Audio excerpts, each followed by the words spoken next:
Eh bien, bonsoir à toutes et à tous. Bienvenue pour cette troisième émission consacrée au RPG Day. Ce soir, on va parler des thèmes 4 et 5 qui sont respectivement armes et trônes. Et ce soir, alors j'aurai deux invités. Pour l'instant, il n'y en a qu'un seul qui est là. Le deuxième devrait arriver d'ici une vingtaine de minutes. Euh, Ce sera Arnaud qui était déjà là avant-hier. Et nouvel invité ce soir, c'est Calisto que je vais laisser se présenter. Bonsoir Calisto. Bonjour, bon, il n'y a pas grand-chose à dire, hein. Je suis encore un barbu rôliste de plus, là depuis un certain temps, mais on va dire revenu donc un petit peu sur la scène rôliste plutôt dans les années 2010, avec les jeux indés, avec un petit peu tout ce qui était issu de la forge, le genre de choses qui m'intéressaient beaucoup au niveau game design, choix moraux, drama, PVP, création partagée, et un petit peu ce genre de choses. Et je me suis pas mal retrouvé sur les sites, on va dire, sur le jeu virtuel, en fait. J'ai commencé relativement tôt en 2014 avec ce qui était à l'époque le virtuel sur G+. Et je continue dans mon coin, en accueillant un petit peu tout le monde, à tester des jeux, écrire, traduire un petit peu. Voilà, voilà. Ouais, ouais, Google Plus qui a longtemps été vraiment un lieu pour les rôlistes. C'était un lieu Ouais, consacré. ouais, Ouais. pour moi, c'était vraiment un bastion rôliste, effectivement, à Mm. cette époque.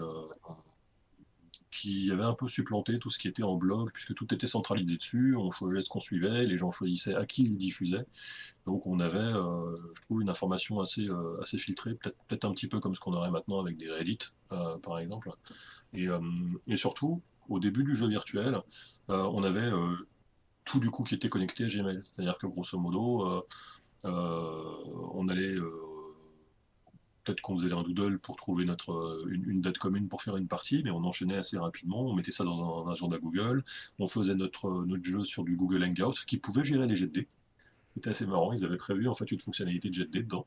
Et on utilisait toute la panoplie de ce qu'on a dans les Google Drive, donc les Google Draw, équivalent en guise de whiteboard. Mm. Il y avait aussi à l'époque l'ancêtre de Miro, qui s'appelait donc Real Time Board, qui a évolué depuis, qui avait fait son apparition. Et donc on cherchait un peu, voilà, tous des moyens au final, de détourner des outils professionnels à des fins de loisirs quelque part. Euh, ouais, moi j'ai pas utilisé, j'étais pas trop dans le jeu virtuel à cette époque-là, mais je l'utilisais beaucoup en fait pour avoir des infos, voilà, des fils d'actu sur le jeu de rôle, et c'est vrai que c'était Google quoi, c'était Ouais, pas parce que Facebook ça, ou Twitter. Ouais. ça a un peu réexplosé. À mon sens, un peu sous forme plutôt de communauté, où bon, bah, t'es à gauche, t'es à droite, où tu surveilles 15 communautés dans 15 endroits Mm. différents, et c'est un peu. On a perdu ce côté un peu agrégation de l'information, je trouve. Ouais, et oui. Donc ce soir, nous allons parler ARM, entre autres, c'est le premier terme. Du coup, moi j'ai sorti, hein, j'ai sorti le katana, hein, si jamais ça part en vrille, je suis prêt à trancher des têtes. Donc voilà, il est juste là pour faire Alors, joli, il sert pas à grand chose d'autre. il faut laisser un petit peu de temps, je peux sortir aussi. Bah, je pense que tu accumules un peu la panoplie, en fait, entre les armes décoratives dignes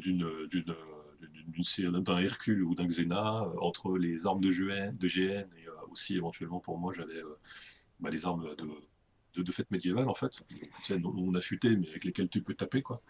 Celles que tu utilises un petit moment puis tu dis c'est quand même vachement dangereux quand on n'est pas en armure 15e siècle. Donc on va repasser au Boken. Donc là tu as une arme en bois. Tu as ton sabre en bois, puis en fait, jusqu'au moment où tu te prends un bon coup avec, tu dis, c'est quand même vachement dangereux. Euh, on va repasser au Shinai, qui est le truc en bambou. Bon, là, ça va, ça fouette, mais normalement, ça reste assez raisonnable comme niveau de douleur, quoi. Et après, tu passes aux armes de GN, et après, tu passes aux armes de GN custom. Donc, par exemple, j'ai une pipe, j'ai une espèce de pipe que j'avais fait pour un GN où je jouais à Yakuza. Donc, c'est un Kizeru, en fait. Donc, c'est une espèce d'énorme pipe en métal servait un peu d'arme déguisée, on va dire, pour les Yakuza, quoi. Genre, j'ai pas le droit de me balader avec un katana, c'est pas grave, j'ai une matraque en métal, en fait, que c'est pour fumer, mais aussi la Eh oui. Ouais, les armes de GN, ouais, je me souviens dans ma jeunesse, j'en ai pas fait beaucoup de GN, mais avec les potos, on s'était amusé à faire nos armes nous-mêmes. Euh, C'était la base. c'était extraordinaire. Bon, les premiers ressemblaient à rien, mais, euh, mais c'était amusant. Ah oui, moi aussi j'avais fait la mienne. Un truc magnifique, probablement inspiré d'une épée de Conan ou de Highlander. Euh, Trop grande et pas assez solide, donc en fait avec ton arme qui plie en fait quand tu prends des coups. Mais maintenant, bon, voilà, il y a tellement de gens qui en fabriquent, il y a du prêt-à-porter, on va dire, d'armes de GN Ouais, aussi, ouais. quoi. Bon. Et Bon, oui, alors ça sert à quoi une arme? oui, alors, hein? Les armes, parlons-en. Parlons peu, mais parlons bien, ou parlons beaucoup, peu importe. Donc les armes, ouais. Alors qu'est-ce que tu voulais évoquer toi en premier lieu? Bon, bah, les armes, ça nous sert à taper, hein. On a vu que bien souvent, la plus grosse partie des règles dans un bouquin de jeu de rôle, ça parle du combat, tout simplement parce que c'est un peu le moment où c'est pas forcément que les joueurs ont envie de jouer tactique, c'est que c'est le moment où, comme on a décidé que le jeu avait quand même une grande part de hasard, c'est le moment où cette part de hasard peut un peu ruiner l'investissement en temps que les joueurs ont donné à leur personnage, puisque bah, c'est le fameux moment où toute l'expérience accumulée, les compétences, les bonus, les gains dans l'univers de jeu, dans la fiction, risquent d'être annihilés par un mauvais coup d'épée. Donc c'est là où c'est certainement pour ça qu'en fait on retrouve une part aussi détaillée de règles, pour ce qu'il y ait toujours un peu matière à négocier et à essayer de s'arranger pour ne pas voir disparaître tant de soirées et de nuits perdues à faire progresser le chevalier Norbert ou son cousin Archimage, qui a encore moins de points de vie, donc qui a encore plus intérêt à faire gaffe pendant les combats. Et bon, voilà. Et on a, justement, en termes de règles, on a tout et son contraire, hein. C'est-à-dire que on peut avoir vraiment les extrêmes, euh, même si au départ, on était quand même sur des choses assez détaillées. Petit à petit, en fonction des jeux, les choses se sont bien étalées. On a eu du très très très détaillé jusqu'à du pas détaillé du tout et on s'en fiche un peu, quoi. Et ben, la vérité, elle se cache n'importe où, quoi. Elle peut être d'un côté ou de l'autre. Je pense que ça dépend aussi beaucoup de comment Qu'est-ce on qu'on veut joue raconter? et de ce qu'on Qu'est-ce veut. qu'on Voilà. qu'est-ce qu'on- qu'est-ce qu'on veut raconter? Qu'est-ce qu'on veut faire? C'est vrai qu'on peut avoir dans des jeux, par exemple, comme le jeu récent, le Black Hack, par exemple, et toute sa tripotée de suppléments, de hack. Les dégâts en fait sont en fonction de la classe de personnage et en fait peu importe l'arme. C'est-à-dire qu'on considère que c'est un peu comme si on disait Rambo, tu lui mets un couteau, un sabre, un fusil, peu importe, en fait c'est Rambo, il fait des gros trous, quoi. Euh, à l'inverse du magicien qui va avoir des dégâts beaucoup plus modestes. Donc dans ces jeux-là, en fait, on met un petit peu de côté, ça devient décoratif, c'est ce qu'on va appeler de la couleur en fait l'arme. On peut dire voilà, moi j'ai un gros barbare, bah, il a une hache à deux mains ou une épée à deux mains. Ouais, ok. Ce qui compte, c'est que tu es un barbare, donc on sait que tu vas arriver à bien réussir tes scènes de baston, tes scènes d'action, etc., quoi. Et beaucoup moins celles, en théorie, de réflexion ou pour déchiffrer des vieux parchemins. Les, euh, les armes normales, en fait, quand on les a dans un jeu typique, donc type Donjon et Dragon, etc., elles ont généralement plusieurs fonctions. Donc, on a bien sûr la notion de dégâts, est-ce que l'arme fait plus ou moins mal, mais aussi, très rapidement, on va avoir une notion de taille, par exemple. Est-ce que je peux avoir une arme qui est facile à dissimuler? Ah, ok, c'est une blague, mais elle fait moins de dégâts, donc elle a un avantage, mais un inconvénient.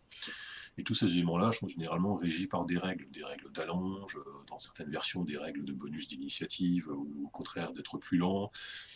On peut avoir des jeux qui vont chercher à être même un peu plus voire beaucoup plus simulationnistes en fait. Même si on nous remonte à des Donjons et Dragons 2, je crois qu'il y avait des histoires de segments d'initiative en fonction de l'arme et de sa taille.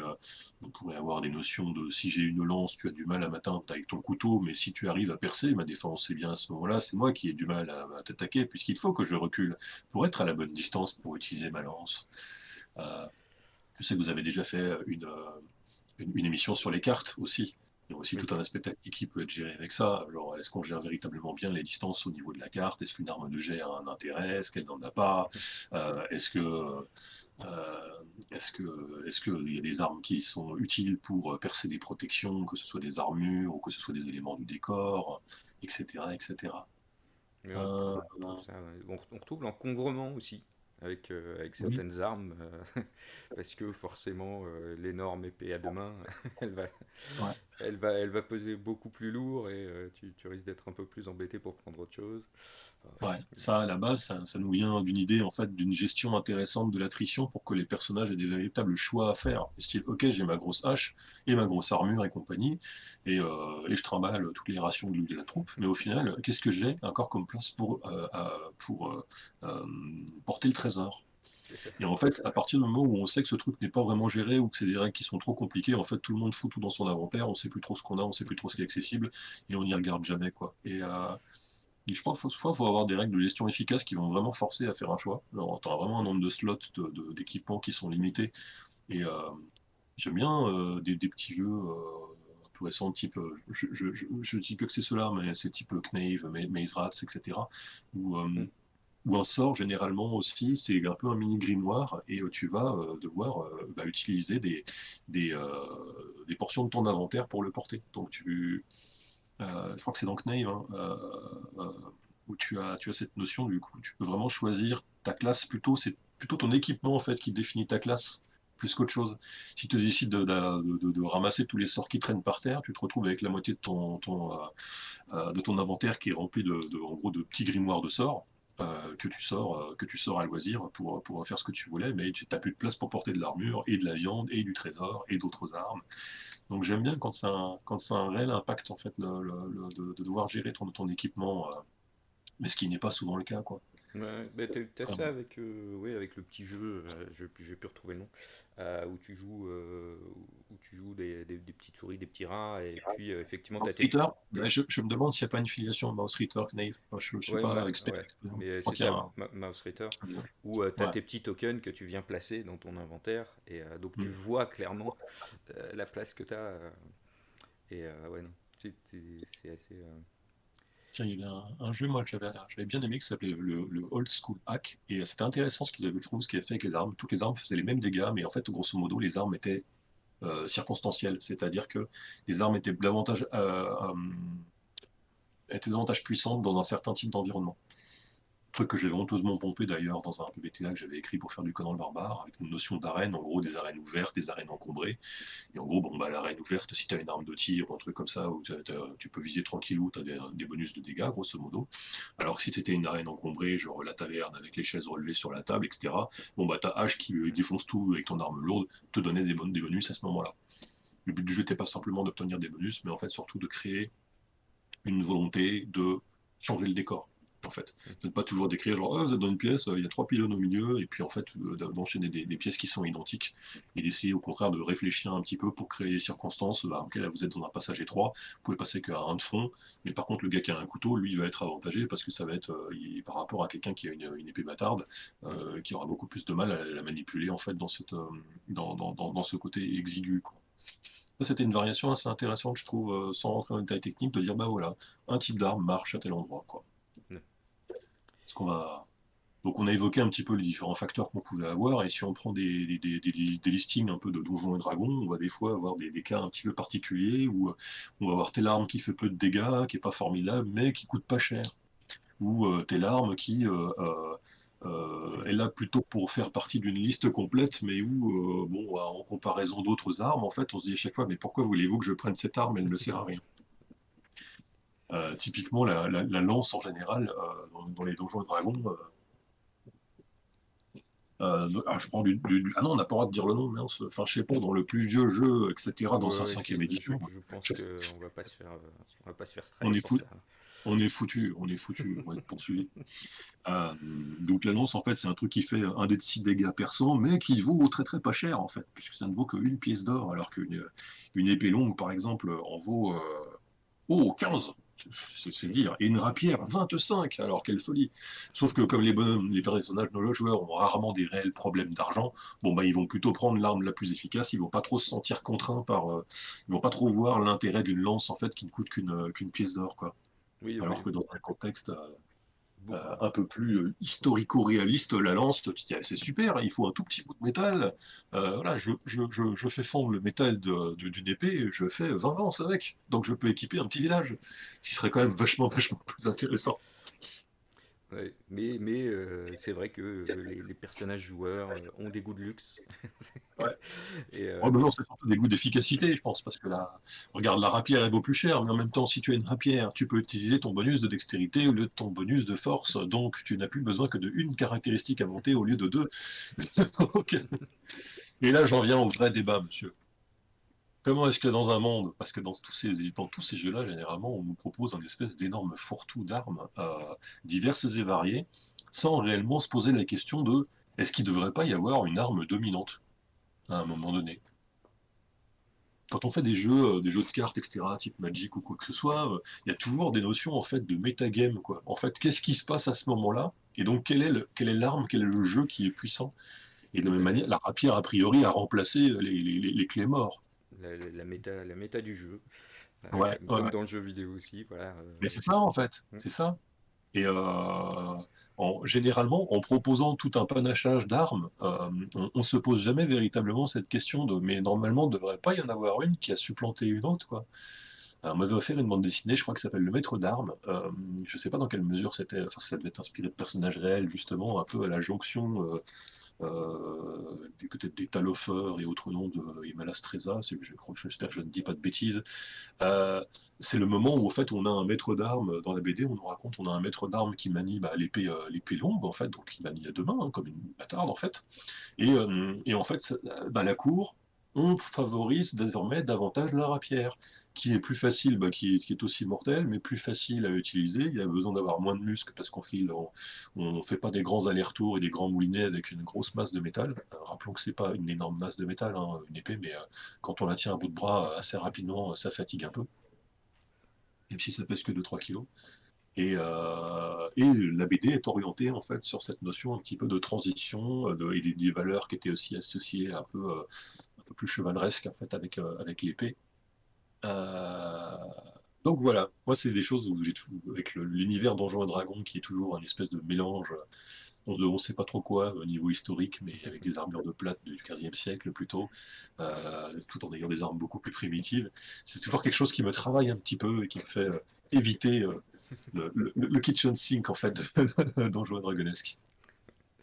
Euh, pour en revenir à la notion de dégâts, moi ça me fait penser à une des dernières versions de Simulacre où pour les armes, il y avait deux facteurs en fait. Il y avait le facteur effet sur les points de vie et effet sur les Ouais, points de souffle. Donc c'est-à-dire qu'une arme contondante faisait beaucoup ouais, plus de dégâts en points de souffle tout à qu'en fait. points de vie. Donc pourtant Simulacre qui n'est pas un jeu simulationniste avait fini par intégrer ça dans. Alors c'était pas dans la version de base, pas dans la version Non, c'était simple. dans les règles de campagne en C'est fait. ça, c'est ça. Donc le Captain Voodoo de base l'intégrait. Je pense que même le Cyber Age aussi en fait l'intégrait. Le Euh, deuxième, c'est sûr. La première édition, je pense pas. Mais la deuxième édition, ouais, c'est sûr. Parfois je suis. Bon, je ne peux pas, je vais déranger un chien si je, qui dort paisiblement, donc je n'irai pas chercher de vieilles reliques. Mais oui, c'est venu assez rapidement, et là, on l'a retrouvé aussi dans Capitaine Vaudou, la dernière version. Et oui, et oui. Mais on parle d'armes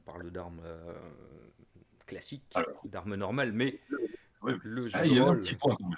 Justement, Ah, ce petit point, quand je parlais par rapport la lance par rapport à l'épée, il y a aussi quelque chose qui est assez intéressant. Et toi, tu parlais du katana, en fait. Tout le monde ne pouvait pas, quand bien même on jouerait dans un Japon, tout le monde ne peut pas se trimballer avec un katana, quoi. Dans le cas du katana, en fait, avec son wakizashi en paire, en fait, le daisho, bah, c'était voilà, c'était uniquement l'apanage de la caste supérieure des samouraïs, quoi, mm, la classe guerrière. Et dans des univers un peu plus anglo-saxons vikings, l'épée était quand même quelque chose d'extrêmement rare à cause de la quantité de métal notamment qu'il fallait pour la forger. Et du coup, elle était l'objet de prestige. Dans un jeu de type OSR, en fait, de Kevin Crawford, à qui on doit des jeux comme Stars Without Number, et donc aussi maintenant Worlds Without Number, il a créé un petit jeu en petit qui s'appelle Wolves of the Sea, donc les loups de la mer, et qui nous permet de jouer en fait dans la perfide Albion, époque anglo-saxon. Et là-dedans, un petit sous-système intéressant, je trouve, c'est un système qui permet de faire des rerolls, et en fait, c'est en fonction de ta splendeur. Donc, plutôt que d'avoir des... En gros, si tu as du bling sur toi, si tu commences à avoir des beaux habits brodés, ta jolie cape en laine avec des petits fils d'or, etc., et notamment une épée, tu vas gagner des points de splendeur. Et en fait, plus tu as de points de splendeur, et plus tu vas obtenir de reroll dans la partie. Bon, sachant que si tu es tombé dans la fange, que quelqu'un t'a poussé dans l'eau Jacques Auchon et compagnie, etc., tous tes bonus disparaissent, tu sais ce que tu sois allé faire ta petite lessive dans le torrent glacé, hein. Voilà. Donc je pense qu'effectivement, on a fait le tour à peu près des armes normales, quoi. Et oui. Alors, Mais qu'est-ce qu'il y a le encore jeu des de armes rôle, normales?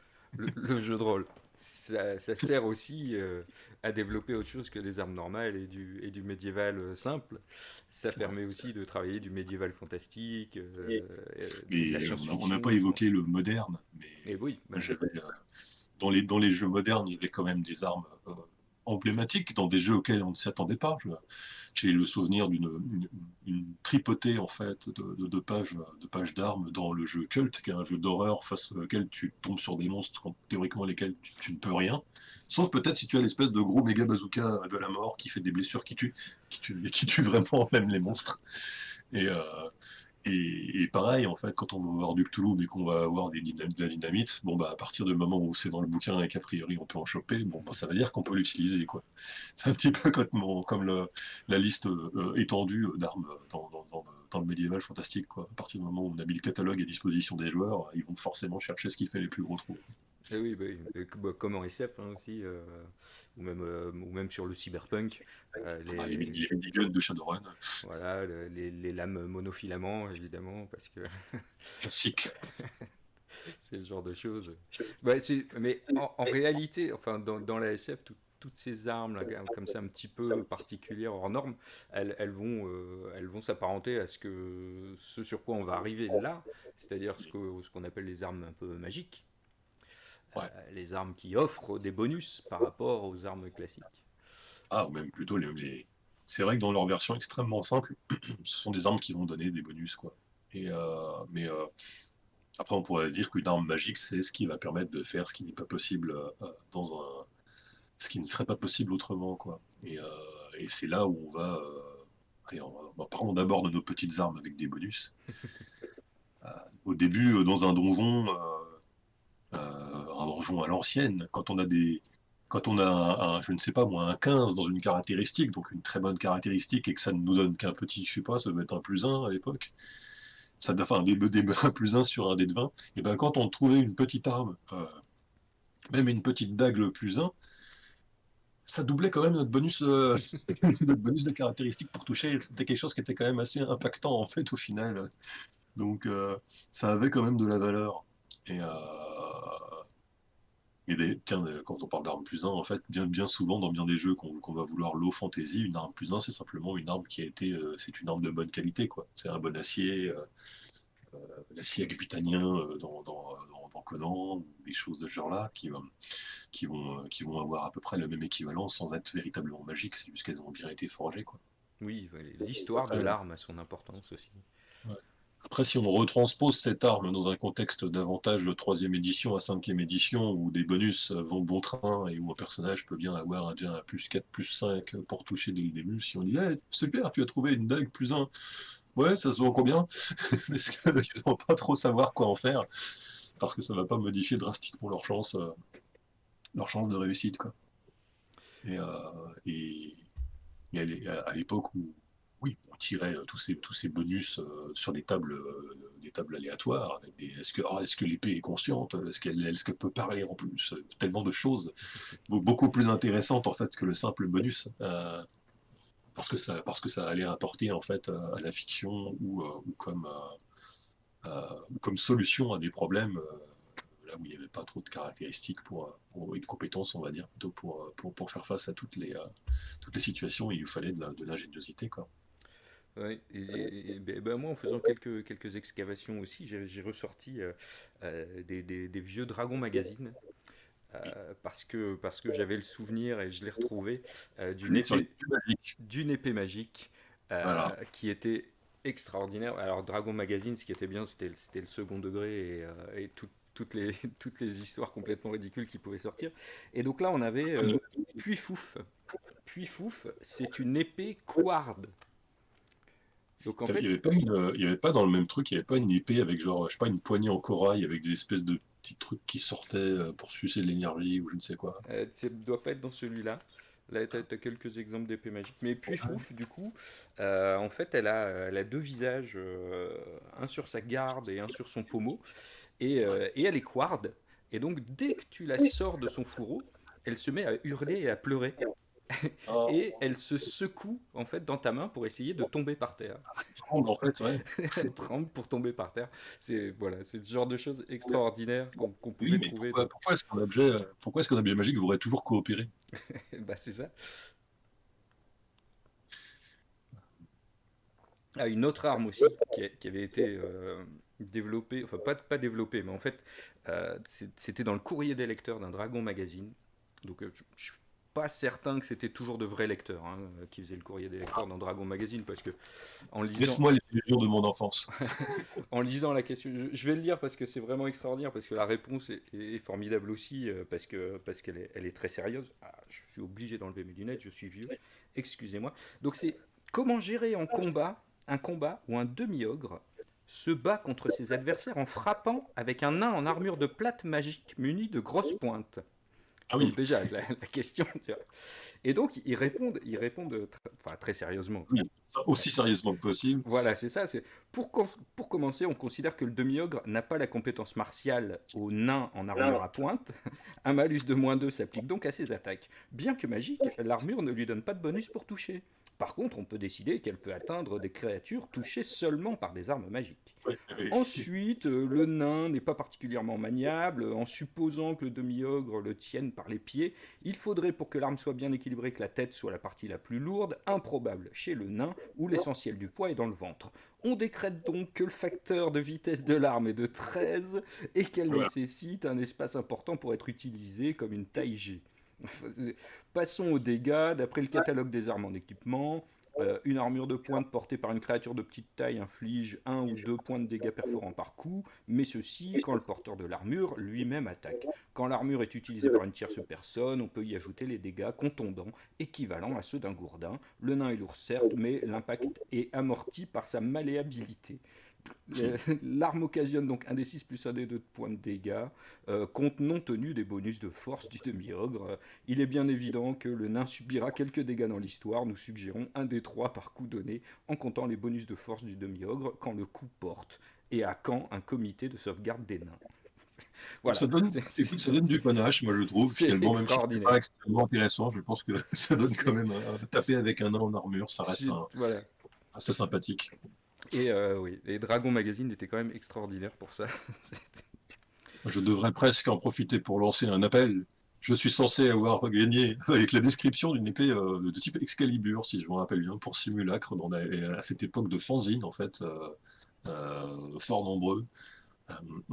Ouais, j'avais lui gagner un concours en théorie. J'étais censé recevoir un exemplaire de Mad Scientist of the Middle Age que je n'ai jamais reçu. Auteur, si tu m'entends, je l'attends Fichtre. toujours. Fichtre. Et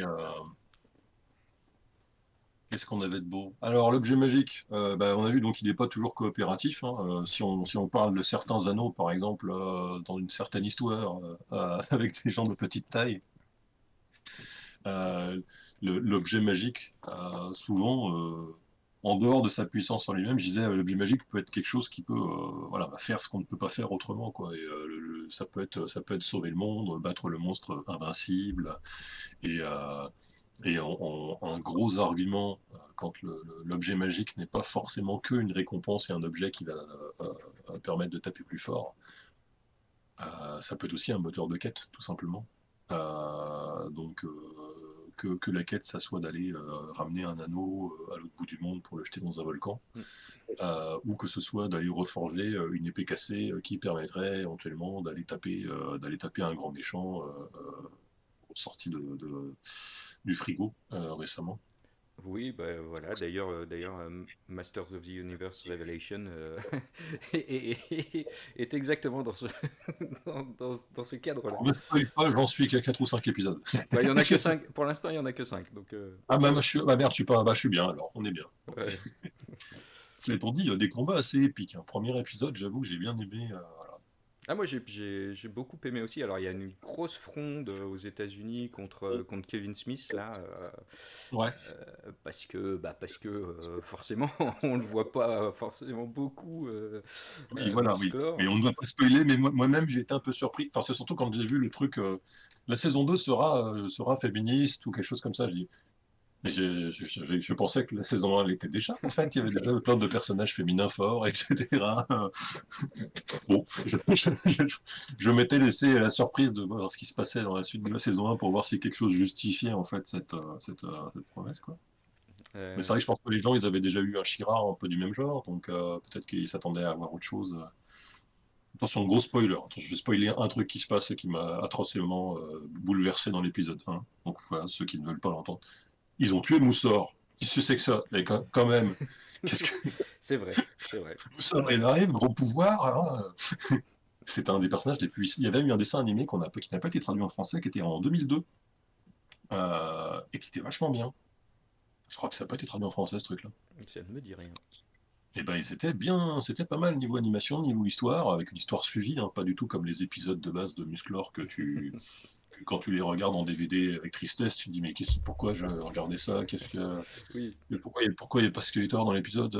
Ils sont où les méchants? C'est- J'avais d'autres souvenirs dans ma tête. Qu'est-ce qui s'est oui, mais c'est passé? ça. Mais c'est bon. En même temps, je trouve que Kevin Smith a quand même rend bien hommage à la série parce qu'il reste très simple, c'est des gros combats. Bon, Ouais. il y a beaucoup d'interventions divines entre guillemets, hein, c'est toujours pareil. On va perdre et puis paf, il se passe un truc et on gagne. Enfin, mais je trouve que ça rend quand même bien hommage à la série d'origine, tout en étant beaucoup plus moderne et puis avec Ouais, un petit. et au comics, il y a eu quand même une assez grosse. J'ai eu du mal à suivre un petit peu, j'en ai quand même un petit peu, et c'est pas avec des bouquins comme Justice League contre ou je ne sais trop quoi. Qu'est-ce que c'est que cette horreur qu'on m'avait offert? Bon, il y a du Superman et il y a Musclor. Mais je n'ai pas été convaincu. Oui. Bon, et donc nous en étions bah oui, aux Du armes vrai de. Sash. Oh là là. Est-ce que tu as une idée de ce que c'est que cette chose, Iman? C'est la collection de toutes les petites bandes dessinées, en fait, Ah oui, que tu retrouvais avec les jouets. avec les figurines. Avec ici Oui. un magnifique Granamyr, et un dragon avec un casque à cornes de viking en train de chanter un truc magique. Et la figurine de Granamyr existait d'ailleurs. Oui. Eh ben, en plus, là, Kevin Smith en a profité pour faire apparaître Stinkor, alors je sais plus en français, Puantor ou un truc comme ça, euh, Ouais, qui oui, était, oui, oui. qui était un jouet mais qui n'est pas apparu dans le dessin animé. Donc, Dans le premier. Non, par contre, là, tu l'as dans les petites BD, en fait, oui, dans les tu as BD, des oui. Stinkor, et en fait, son opposant, c'était justement Moussor, qui était censé, je ne l'ai jamais vu Moussor, mais Moussor était censé aussi, je sais pas s'il sentait le pain, je sais pas s'il sentait le sapin magique, mais il était censé avoir une odeur un peu aussi avec son petit corps moussu. Ah, les corps moussus. Pardon. Ok. Donc ouais, bah, le moteur de quête, c'est quand même quelque chose qui, voilà, on revient à la scénarisation et au fameux comment susciter l'appel de l'aventure chez les aventuriers et dire bon bah voilà, vous allez traverser le pays pour aller chercher les 7 gemmes du cosmos pour aller les mettre dans la poignée de l'épée du destin pour aller pouvoir battre le diable de l'archimonde, quelque chose de ce style-là quoi. Donc ça laisse de quoi s'occuper un petit bout de temps. Et puis en plus, comme il n'y a que vous de disponibles, bon, essayez de faire un peu le boulot quoi. C'est là où les joueurs demandent bien sûr à combien c'est payé. C'est ça. Qu'est-ce qu'on gagne à la fin?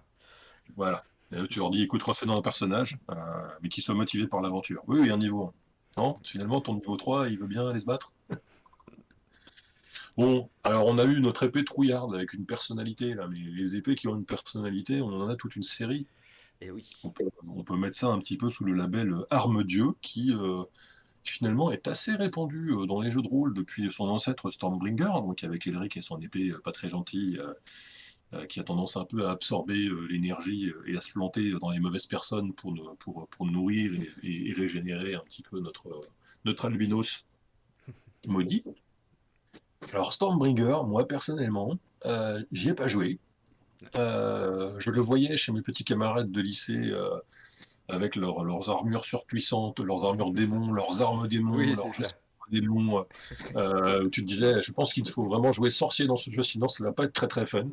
Je pense qu'il y a peut-être un côté très fantasme adolescent aussi, peut-être, avec autour de ce jeu, où il fallait à tout prix jouer un Béliboudien ou un Pantangien pour avoir des gros bonus. Mais nous, après, on a eu notre propre version avec Rock qui nous a fait Bloodlust.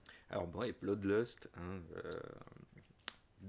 qui est dans toutes les mémoires, je pense, pour les vieux rôlistes français, Ouais. qui apportait effectivement les armes dieux et qui apportait en fait le multigaming pour les joueurs, hein, c'est-à-dire où on incarnait à la fois le personnage et l'arme dieu, avec tout ce qu'il pouvait y avoir d'opposition entre les deux.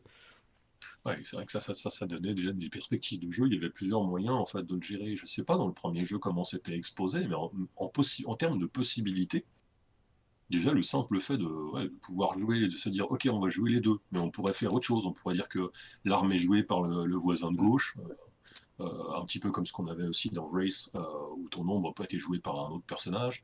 Où on aurait pu se dire, bah, en fait, on se focalise davantage sur l'arme et pas sur les porteurs, parce que les porteurs vont être éphémères et mourir vite. Il y avait quand même des possibilités, quoi. Donc on Ouais. avait un aspect gros build avec des pouvoirs de combat, mais on avait autour un univers vraiment de type Sword and Sorcery qui était assez développé avec ses peuples. Moi, je l'ai connu par la deuxième version, même si j'ai jamais réussi à aller jusqu'au bout des règles. Donc la version qui avait été refaite avec le Grumpf notamment, mais aussi l'ami François Lalande et mince, mince, le pêche. Tadam. Je ne pourrais pas t'aider. Ici, enfin.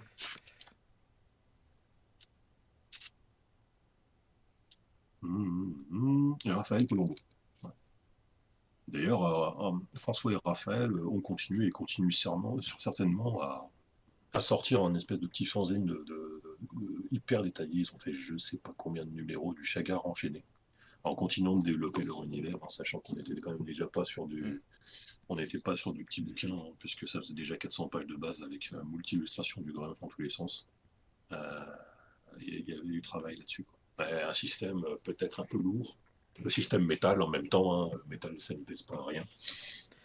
Ouais, mais ouais, c'est vrai que la première version, alors moi les règles c'est un truc, je retiens rarement, donc Bon, je c'était saurais des plus le sans dire, mais couche. j'y ai joué un peu à Bloodlust dans sa première version. Mais effectivement, le fait de pouvoir jouer un qui joue le porteur, l'autre qui joue l'arme, c'est des choses qu'on avait testées aussi, euh, parce que ça a aussi son intérêt.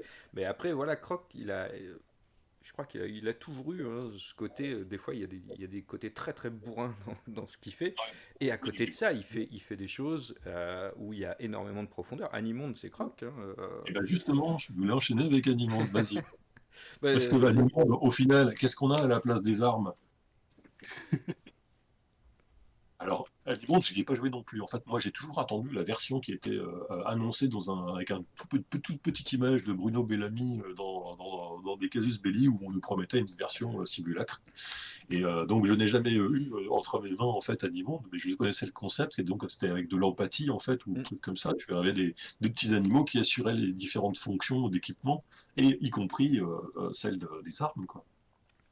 ouais, et voilà, et on avait là un jeu finalement pas du tout bourrin, pas du tout gros bill. Euh, mais d'ailleurs, enfin, Bloodlust pouvait se jouer aussi de façon très très soft hein, finalement. Bah, en toute logique, oui, il n'y a pas d'obligation de jouer méga bourrin. C'est juste que la mort avait des conséquences réelles sur la. Bah, on parlait tout à l'heure de l'importance des règles de combat pour que les joueurs puissent essayer d'optimiser les chances de survie de leur personnage. Et là, on avait un cas différent, puisqu'on savait que l'arme, théoriquement, allait survivre au combat, et il n'avait plus qu'à se trouver un nouveau porteur en appelant un après, quoi. Et, Et du coup ouais, c'était ça, hein, dans Animonde, il y avait l'équivalent d'armes, mais qui étaient des animaux. Alors je ne saurais plus te dire parce que alors Animonde c'est pareil, j'y ai pas joué en fait, je l'ai offert à un pote Quelle idée. et on n'y a jamais joué. Ah Ouais, c'est ouais. un cadeau quoi, mais et on n'y a pas joué donc je pourrais pas. Bah, récemment, j'ai vu passer un jeu qui s'appelle Ascender. Au début, je pensais que c'était un truc de Donjons et Dragons 5, mais je crois que c'est un système dédié. Je vérifie vite fait. Ça ressemble très beaucoup quand même à du Donjon Dragon 5. Si ça n'en est pas. Et l'idée est d'être dans un truc où il n'y a pas de métal, quoi. Et du coup, tout le monde se fabrique ses petites armes et son équipement en étant plus ou moins en symbiose avec le règne végétal, animal, minéral, les insectes, Hmm. etc. Et un peu ambiance symbiose physique où le petit avant-bras en fait en bois avec des épines qui vont se régénérer et qui te permettent de tirer à distance. Voilà. Mais D'accord, bon, ouais. techniquement parlant, c'est des paysans, mais on reste toujours sur les mêmes fonctions, on va dire, Eh oui. classiques des armes, quoi. Et oui, mais finalement voilà, une arme ça sert à ça. Ouais. Alors bon, Bloodlust, c'est pas le seul, hein. Il y a eu, j'ai listé un peu les autres jeux que je connaissais plus ou moins de loin. On avait dans Ron Edwards avait écrit un jeu qui s'appelait Sorcerer, en fait, qui avait pour but justement de savoir quel était le prix que les personnages étaient prêts un peu à mettre pour obtenir des pouvoirs, et avec des risques de perdre, on va dire, en humanité, pour faire simple. Et c'est un jeu qui avait quand même connu des petits suppléments, et voire même des suppléments un peu amateurs à côté. Et il avait fait un supplément spécial Sword and Sorcery. Et il y a eu un supplément pour le supplément qui s'appelait Charnel Gods. Et en fait, qui consistait pareil à avoir des espèces de dieux en fait incarnés dans des armes. On va retrouver ça aussi dans un jeu qui s'appelle Wild de John Wick, qui je crois a été traduit en français. Ou les esprits, là, ça s'appelle des Vatchas. J'imagine que c'est des Watchers, un truc comme ça, et ceux qui surveillent, ceux qui voient, quoi, Hmm. dans l'idée. Mais là, c'était pas spécifiquement dans des armes. Je crois que les esprits pouvaient s'incarner dans d'autres objets, un véhicule, une amulette. Et le dernier sur la liste, c'est un jeu qui est en train d'être produit, qui s'appelle Gods. Et là aussi, je pense que je crois qu'il y avait un Kickstart qui est sorti pour le moment. Et que Oui, mais ça doit dater un peu. Mais effectivement, je pense pas qu'ils soient encore sortis en version non, physique. non, non, je crois qu'il y a eu des. Je crois que c'est un peu le projet d'une personne, quoi. Et oui, c'est ça. Il y avait un kit d'introduction qui était sorti avec beaucoup d'illustrations de type Brom, etc., quoi. Et ouais, qu'est-ce qu'on avait? À la base, j'avais deux noms, c'était Bastien Lecouf de Harmes, et je crois que c'est ça, en fait, l'auteur, et Julien Blondel. Donc je pense qu'il y a peut-être que Bastien Lecouf de Harmes qui a continué. Mais je ne m'avance pas, j'ai pas trop suivi le débat. Ouais, moi C'est non vrai que plus. c'était un jeu qui était très tentant graphiquement, mais après, pour la thématique, bah, ça avait quand même l'air de ressembler à quelque chose qu'on connaissait, quoi. Après, c'est vrai que c'est magnifique. Bah, hors jeu de rôle, on retrouve aussi ça dans Dofus et Wakfu. Donc Ah ouais? Oui, c'est vrai, à oui, la oui. fois le jeu et les films d'animation. Où Ouais, donc là c'est pas des démons, enfin c'est des démons, mais ce sont des chouchous et qui peuvent intégrer tout et n'importe quoi. Pour le coup, là, ouais, pas uniquement les armes, ça peut être dans une maison, ça peut être dans un pendentif, ça peut être dans n'importe quoi. Mais on a effectivement ces espèces de démons qu'il faut contrôler, et puis on devient un porteur, hein, ok. ouais. Bah, de toute façon, j'allais dire, même dans l'intervalle en jeu vidéo, ça que je pensais au Wakfu, je pensais un peu jeu vidéo, et je pensais à des Soul Calibur, où on se retrouve aussi avec une arme, avec un gros œil, un truc comme ça, qui va certainement être une arme consciente, ou quoi que ce soit, pas forcément. Donc Les- oui, il doit bien y avoir quelque chose qui marque les. Comment ça se fait qu'on parle à chaque fois comme ça d'armes possédées, vivantes c'est ça ça m'intéresse. Est-ce que ce serait leur une idée, propre conscience. ouais, ou un truc du style, c'est pas moi qui tue, c'est l'arme, tu vois, une forme de, Très bien. je sais pas. Faudrait chercher. Est-ce qu'il y a eu des études psychologiques ou sociologiques sur comment dire, donner une conscience ou rendre vivant une arme? Je sais pas du tout. Ouais. Ouais, là-dessus, Elric pourrait en parler, hein, Mhm. sur le fait de dire c'est pas moi, c'est l'arme. Bon, il s'en veut Ouais. quand même. Euh, Je euh, pensais. Oh, je pense qu'on a fait à peu près le tour. Ouais, Après, il y a plein de petites variantes, tu vois. On peut avoir, je repensais à nos armes au début où on décrivait les atouts et en évoquant là euh, bah, les armes et du coup, le lien plutôt entre avec la personne qui porte l'arme. On va avoir des jeux. Je pense à des jeux notamment propulsés par l'Apocalypse, mais pas que, où en fait on va avoir certaines classes qui avaient des capacités à customiser leur arme. Où on pensait que c'était vraiment bien que le personnage ait une arme emblématique et où du coup c'est toi qui fabriques ton arme en fait comme tu fabriquerais une partie de ta fiche de perso quoi. Hmm. Ce qui est pas si loin que ça en fait de ce qu'on fait avec nos armes de dieu d'ailleurs. Oui, bah, et puis, ouais, c'est ce que je disais un petit peu au début. Je pense qu'effectivement, les joueuses, les joueurs aiment bien, alors que je parlais de goût de luxe, mais c'est pas tellement de goût de luxe, c'est le goût de l'unique, d'avoir quelque chose qui sort de l'ordinaire, qui n'est pas comme les autres, quoi. Ça, Comme l'RBG. c'est toujours un besoin chez, Oui. chez les joueuses et les joueurs. Enfin, c'est Et souvent un de ne besoin. pas être là, de ne pas être comme le flocon de neige d'à côté quoi. C'est ça, c'est ça. Mm. Bon, donc effectivement, je pense que là, sur les armes, on a quand même déjà bien discuté. Ce qui veut dire qu'on va passer au thème 5, qui est le trône. Mm. Au départ, moi, je me suis dit, oh, le trône, du coup, bon, on va peut-être pas avoir grand-chose à dire, mais finalement, bon, en discutant un petit peu avec toi, et puis en réfléchissant un peu, bon, c'est vrai qu'il y a quand même un certain nombre de petites choses à évoquer, que ce soit en termes de jeu, mais même, je pense, en termes de méta-jeu aussi, on pourra discuter après sur la notion du trône, qui, euh, qui se déplace pas mal en ce moment, depuis une quinzaine d'années en jeu de Mm. rôle. Mais on va commencer par le jeu. Alors, Trône, toi, qu'est-ce que ça t'évoque? Bon, bah, tout de suite, si on parle de trône, on va évoquer le jeu à haut niveau, j'ai envie de dire, celui où on n'est plus à aller dans le donjon, mais où on va diriger des royaumes, des armées, et, euh, et voir les choses à grande échelle, quoi. Quand, en vieux donjon dragon, quand ton personnage avait réussi à survivre jusqu'au vénérable niveau 9, théoriquement, voilà, il était connu comme le loup blanc et il était prêt à se retirer, mais en fait, à ce stade-là, c'est surtout que selon les versions, il obtenait des terres ou il pouvait acheter des terres, parce que je imagine que comme il gagnait ses niveaux en accumulant du pognon à un moment donné, il n'en avait plus grand-chose à faire d'acheter une nouvelle épée, justement, c'était pas plus très bling. Donc il fallait bien faire quelque chose de ces caisses d'or volées à des dragons et autres gobelins. Et donc il y avait la possibilité, à partir de ce niveau-là, bah, de commencer à obtenir des titres, de fabriquer une tour de mage, d'avoir des suivants qui allaient le rejoindre. Là, je ne suis pas expert non plus, hein, donc je n'ai jamais réussi à atteindre un niveau 9. Loin de là. Et Personnellement, j'ai pratiquement jamais joué à Donjons et Dragons, donc du coup, je peux pas, moi, j'ai je peux maîtrisé pas en un tout parler. petit peu, mais en fait, bah, les joueurs mouraient, quoi. Même bon, en même temps, j'étais jeune aussi. Donc, c'est- et mon drame, en fait, voilà, bah, ces règles apparaissaient dans le livre compagnon, en fait, de Donjons et Dragons, donc la boîte vert turquoise.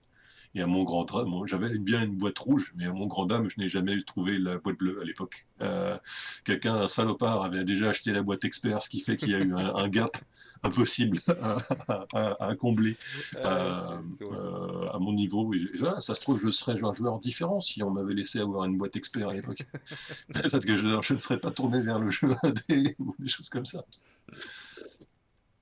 Bref, en fait, voilà, à la fin, on avait effectivement, j'ai vérifié tout à l'heure, on avait les impôts, on avait les différents niveaux les niveaux possibles, le baron, le duc, ce genre de choses-là, quoi. Euh, je pense qu'on avait des tables d'événements aussi de ce qui arrivait tous les X temps, tu vois, une pluie de météorites, une invasion de gobelins, deux, trois pour histoire de donner des choses un petit peu d'ampleur à gérer, quoi. Du SimCity en jeu de rôle. Tout ça, c'est un peu des trucs un petit peu impersonnels. Il y avait aussi une œuvre littéraire enfin, qui était assez présente aussi dans la presse rôliste de l'époque et qu'on voyait, bah, c'était Ambre, les romans de Zelazny. euh, qu'il a aussi nous proposé de faire partie d'une famille royale et en fait introduisait un peu cette notion de comparaison des personnages les uns aux autres, avec Mm. moi je suis le plus fort, mais oui, mais moi je suis le meilleur en magie, et le, le tout dans un contexte où pour nous proposer un peu pour la première fois du player versus player, quoi. Donc, même si les personnages n'étaient pas forcément opposés, il y avait quand même cette notion qu'à un moment donné, Bah oui, faisant partie de la famille, on peut potentiellement atteindre un jour le trône, et donc on compte hein, ceux qui sont devant, ceux qui meurent, etc. C'était une des manières de jouer à Ambre aussi. Effectivement, on pouvait le jouer un peu old school. Enfin voilà, on reste une troupe et puis, mais on pouvait aussi se la jouer en mode, bah, moi je veux grimper dans les échelons. Là, il y en a 15 devant moi et donc bah, je vais les éliminer un par un, quoi.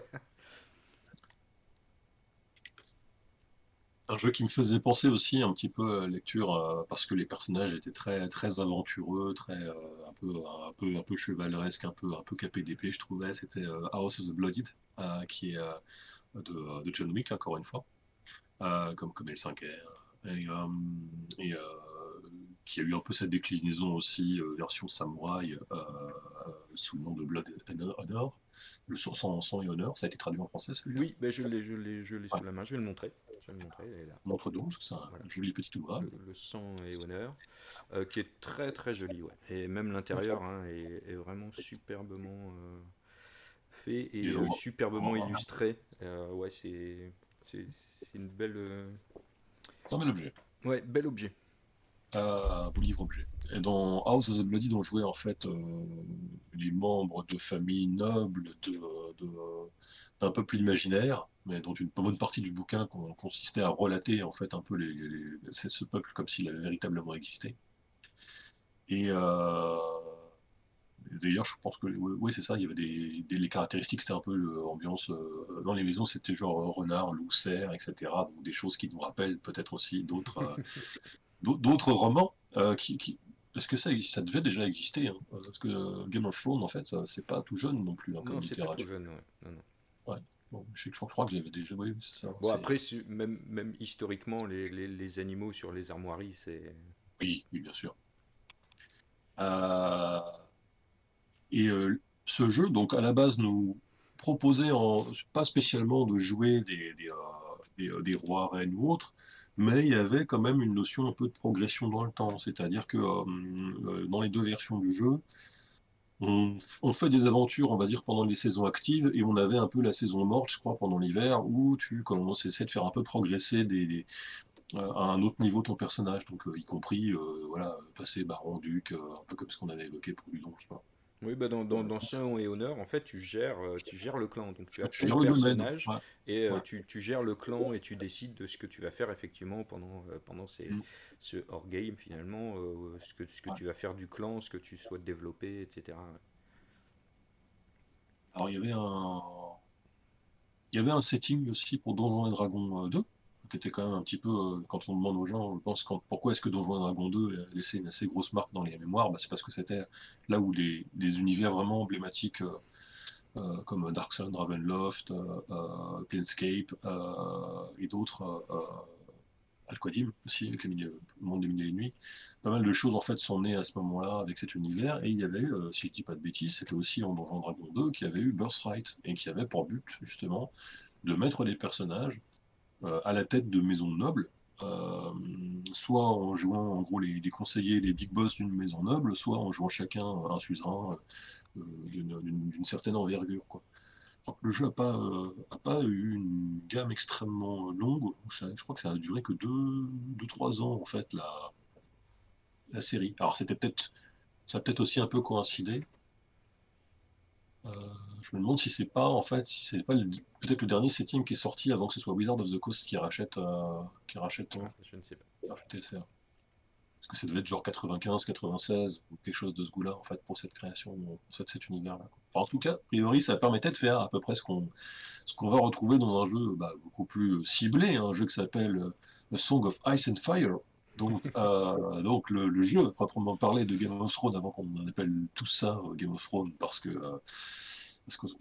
les séries, notamment, et, euh, et qui nous proposait, avec son système dédié, qui a été utilisé, je crois que c'est sous le nom Chronicles, il doit y avoir une version générique un peu historique ou médiévale fantastique, et qui permettait là aussi en fait de jouer une maison noble, mais avec un concept assez particulier puisque un des joueurs jouait un héritier.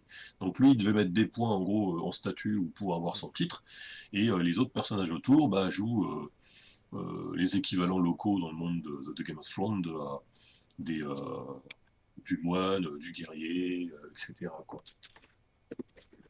Regarde si j'ai ça à portée de main.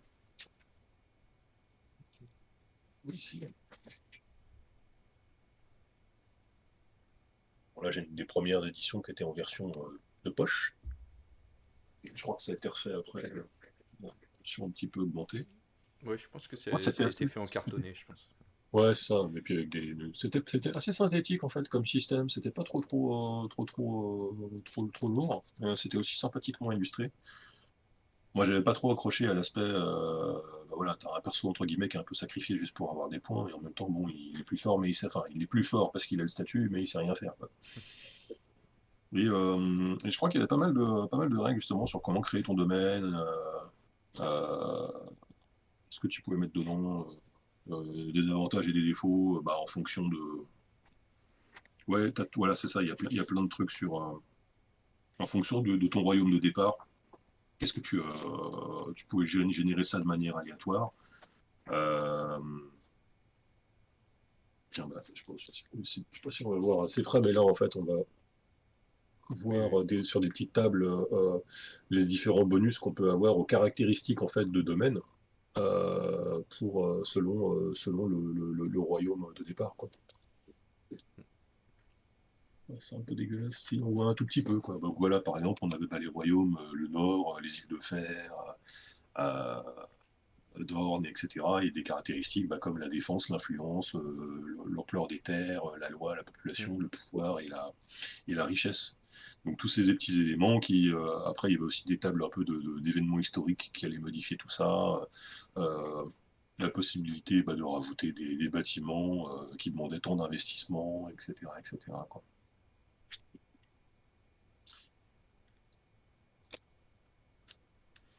Et Euh, on commence là du coup à avoir cette notion qui n'est pas trop évoquée en fait dans les autres jeux de multiples factions en fait. Alors peut-être dans Birthright, mais comme il n'est pas, je peux pas dire.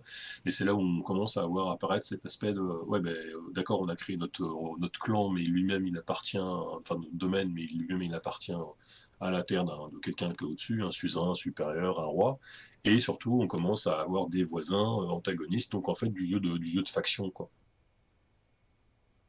Il y a un jeu que je n'ai pas non plus, on a vraiment rien comme jeu, hein, qui lui nous propulse plutôt dans le futur, et c'est le jeu Dominion de Kelren, où on joue justement des maisons nobles dans un univers, si je le pense un peu à la Dune, quoi, parce que encore une fois, les maisons nobles ne sont pas que forcément, et les trônes ne sont pas forcément que dans le passé. Donc ce sera intéressant de regarder un petit peu comment ça marche dans ce jeu-là, quoi. oui, Là, on a évoqué en fait le cadre où on a au moins un DPJ qui est un régnant, on va dire, mais il y a encore un autre cas qui est possible, c'est le jeu générationnel. Euh, le jeu emblématique de ça, c'est Pendragon, puisque là, non seulement on va jouer un chevalier, donc là, tout le monde joue un chevalier, tout le monde part un petit peu niveau égal, mais on va quand même pouvoir progresser un peu dans la hiérarchie, gagner en gloire, et peut-être des terres, des titres, des récompenses.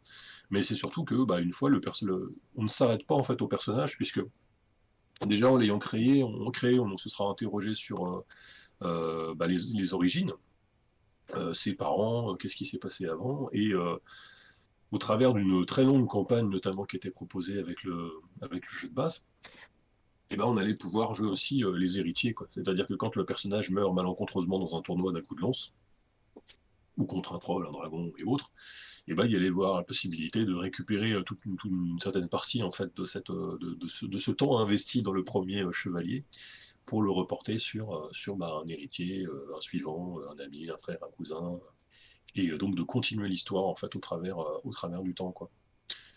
Avec très certainement là aussi ces notions un peu de phase d'hiver en fait, hein. C'est quelque chose qu'on retrouve dès qu'on veut faire passer un peu du temps, on se retrouve souvent avec cette notion de phase de repos entre les aventures, quoi. Mm. Du jeu à phase.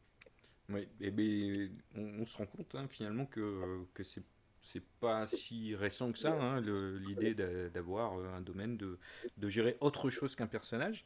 Et bah, moi, je vais parler aussi, par contre, d'un jeu qui est très récent, hein, qui doit avoir 2 ou 3 ans, qui s'appelle Seeds of War. Seeds of Wars. Pareil, où là, on va gérer un domaine. Donc, le bouquin, c'est à la fois un système générique, donc que l'on peut adapter à n'importe quel jeu où on voudrait gérer justement. Oui, ça se greffe sur un Ouais, voilà. c'est- Et ils ont aussi une système base. agnostique, comme on dit des fois Ouais. en fait. Et ils ont aussi Oui, une mais base. je connais ce jeu. Enfin, il est dans la pile de lecture en PDF. Et donc, tout un univers aussi qui est développé avec déjà différentes factions, etc. Et où on va vraiment gérer là aussi tout. On doit vraiment gérer son royaume. Euh, à la base, donc ils souhaitaient en fait avoir aussi une application.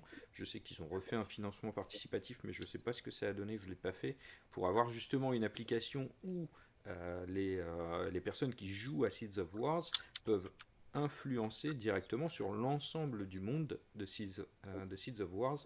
Et donc ce qu'ils vont faire dans leur partie de jeu de rôle aura une influence pour tout le monde. Donc là, on atteint encore un niveau supérieur, mais je ne sais pas s'ils sont allés au bout, si ça a été financé cette partie-là. Euh, mais bon, donc là, on a vraiment un système qui sert à gérer un royaume.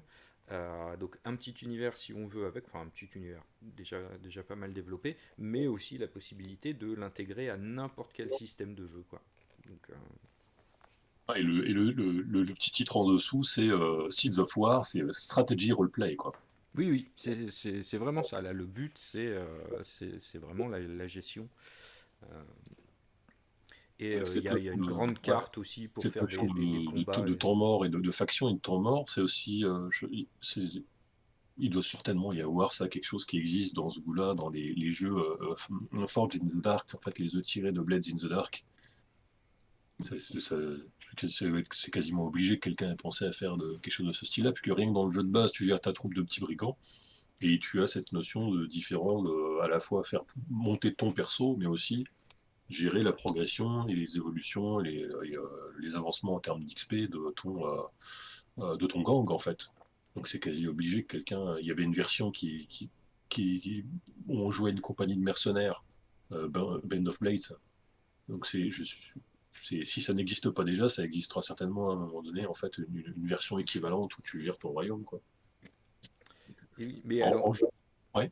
je me posais une question, du coup, finalement, tous ces jeux qui sont apparus, qui sont sortis déjà depuis un moment, est-ce qu'ils révélaient finalement une attente ou est-ce qu'ils comblaient un espace vide, c'est-à-dire cet espace où, c'est comme tu disais, hein, finalement avec Donjons et Dragons, c'est ce qu'ils ont fait, c'est-à-dire que quand tu atteins un certain niveau, que tu as trop de thunes, que tu sais plus quoi en faire, bah oui, tu vas avoir un royaume et si tu veux que ce soit un minimum fun, il faut que tu t'en occupes, quoi. C'est pas juste, ah ça y est, j'ai acheté un royaume et puis voilà, quoi. Donc est-ce que ça, finalement, ça c'est pas sorti, c'est pas arrivé pour combler finalement ce vide des persos qui deviennent beaucoup trop puissants et qui, à un moment donné, beaucoup trop de fame et d'argent. Euh, je... Je sais pas, parce que c'est vrai qu'en même temps, quand on regarde, on nous disait, ces trucs-là dans les vieux jeux, c'était quand tu étais niveau 9 niveau 10. Donc en gros, voilà, enfin niveau 9 t'as ton baron, t'es bien baron, puis grosso modo, bon, ça s'arrête un peu là, au maximum quelques niveaux après, quoi. Et quand TSR a repris les choses, déjà on avait aussi des jeux vidéo qui étaient passés par là et qui nous avaient habitués à des personnages qui montent et qui montent et qui gagnent 150 000 trésors de plus en plus puissants et qui jettent les objets magiques à la poubelle parce qu'ils sont pas assez rares. Et dans Donjons Dragon 3, on sait quoi, avec les lois parangoniques et compagnie, on s'amuse pas à monter jusqu'à des niveaux 30. Alors que dans le truc de base, en fait, déjà t'es niveau 5, en fait, bah, t'es censé être un peu connu comme un héros. Et quand t'es niveau 10, oui, comme dit, t'es vraiment, tout le monde te connaît dans le royaume, donc tu peux vraiment te poser quelque part et arrêter et passer à autre chose, quoi. Parce que tout ça, ça rime aussi à la base de qu'est-ce qu'un aventurier? Qu'est-ce qu'un gars qui part sur les routes pour aller taper la veuve et l'orphelin gobelin et rentrer dans leur maison et voler? Et à partir de quand est-ce qu'on arrête d'être un aventurier et qu'on se pose pour devenir un peu un adulte raisonnable, fonder famille, peut-être, je ne sais pas, avoir un vrai métier? Et oui, mais du coup, pour pas que les gens arrêtent le jeu de rôle quand ils deviennent adultes et responsables, Ouais, on a inventé ces jeux où on doit ouais. gérer. Euh, En PBTA, en fait, il y a une série de PBTA, en fait, c'est la série des Legacy, en fait, que au moins deux versions et qui propose de gérer aussi un peu dans deux phases de jeu les choses à un niveau différent. Il y a un coup tu joues ton personnage et un autre tu joues au niveau faction, royaume, vaisseau spatial, avec d'autres types d'actions, quoi. Je sais pas qui fait les GT d'ailleurs. Je sais pas si chaque personne dirige une faction. Ça, c'est des trucs qui sont assez intéressants d'ailleurs. T'as les jeux qui sont eux-mêmes dérivés des jeux propulsés par l'Apocalypse, et dont le premier était Dream Askew, qui était en fait un peu le principe d'un jeu PBTA, mais sans MJ et sans jet de dés. Et pour arriver à gérer cet aspect sans MJ, en fait, chaque joueur se voyait confier non seulement un personnage, mais aussi ce que j'appelle un, un pan de la fiction, quoi. J'ai plus le terme exact en fait du jeu en fait. Euh, donc, par exemple, si tu jouais le boss d'une colonie post-apocalyptique, euh, je crois que ça s'appelait le Tigre, eh bien, tu allais pouvoir gérer certains pans de la fiction, par exemple le Maelstrom psychique, qui est un truc typique des jeux Apocalypse World, mais tu n'allais pas pouvoir gérer, admettons, le pan de la fiction qui concernait les gangs adverses ou quelque chose de ce style-là, parce que ça t'aurait mis toi, chef en gros de gang, face à un autre truc. C'est toi-même qui aurais posé tes difficultés en fait. hmm. Et bon, il y a un petit principe, c'est le principe de Cheguet en fait qui dit bah grosso modo, si c'est tu ne résous pas quelque chose, tu ne résous pas un problème que tu as toi-même posé. En fait, c'est normalement c'est un peu trop facile et un petit peu trop simpliste. Donc par contre, c'est quelqu'un d'autre dans le groupe qui allait pouvoir gérer ce pan d'histoire. Donc on pourrait très bien imaginer, ben, en revenant à nos armes dieux, avoir un joueur qui joue en fait le royaume adverse de ton personnage, tout en jouant aussi quelqu'un de ton royaume. En jouant par exemple, on pourrait imaginer qu'un joueur, mais qui ne serait pas le personnage religieux, pourrait gérer les problèmes de foi, que ce soit parce qu'il y a véritablement des dieux qui influencent et qui viennent sur le royaume et qui foutent la merde, ou des problèmes de demi-dieux, des problèmes de crise de foi, etc. Pendant que un autre, le guerrier, admettons, gérerait tous les problèmes des guildes, des voleurs, d'assassins, etc. et les mettrait sur le tapis parce qu'on a défini qu'elles étaient assez puissantes dans la région et qu'un troisième accord gérerait les hordes de monstres alentour, ces pauvres monstres dont on a colonisé les terres en implantant un fort et la civilisation en plein milieu de leur forêt et de leur montagne, quoi. Et oui. Donc là aussi, ouais, il doit y avoir des possibilités autres encore pour gérer un royaume, comme ça, de manière sans MJ ou quoi que ce soit, ou avec des tables aléatoires. Ah oui, c'est vrai. C'est c'est Bah, les tables très aléatoires, certaines. d'ailleurs, c'est quelque chose qu'on a. On a ça dans des guides du maître, on doit avoir ça dans un certain nombre de jeux, ou peut-être même sous forme d'aide de jeux dédiés, sur justement comment créer un royaume, quoi. Quels sont tous les éléments qu'il faut prendre en compte pour arriver à créer son royaume, son économie, sa religion, savoir ce qu'ils produisent, euh, tout ce genre de choses en fait qui vont donner un minimum de saveur ou de consistance en fait à un univers, quoi. Ouais. Et puis souvent, il vaut mieux partir sur un cliché plutôt que d'essayer de créer quelque chose de complètement novateur que les gens vont questionner. Imaginez le concept Voilà, alors là, c'est comme un village de nains, mais en fait, ils ont tout construit en bois. Ouais, d'accord. Puis j'étais sûr que les joueurs, à un moment donné, ont commencé à venir te poser des questions. Ouais, mais comment ils traitent le bois? Est-ce que c'est putrescible? Est-ce que c'est des trucs auxquels tu n'as pas du tout prévu, en fait, de réfléchir?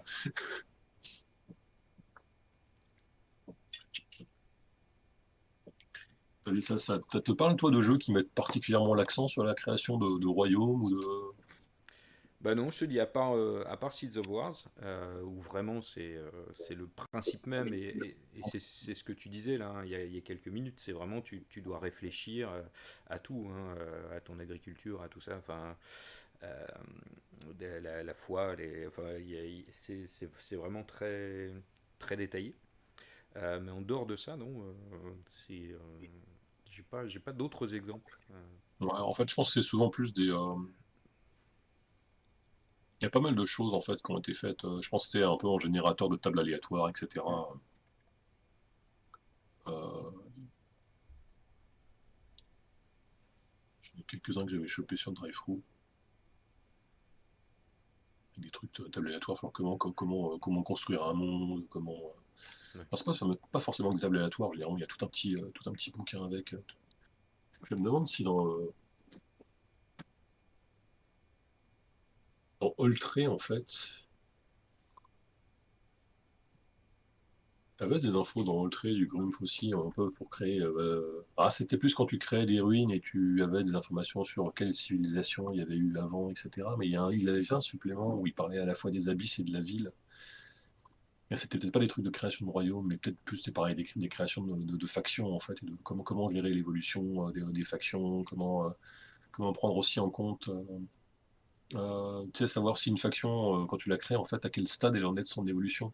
Ça Mm. peut être pareil pour des royaumes, quoi. Ok, mais est-ce que c'est un royaume qui se casse la gueule? Est-ce que c'est un royaume qui va à bon train?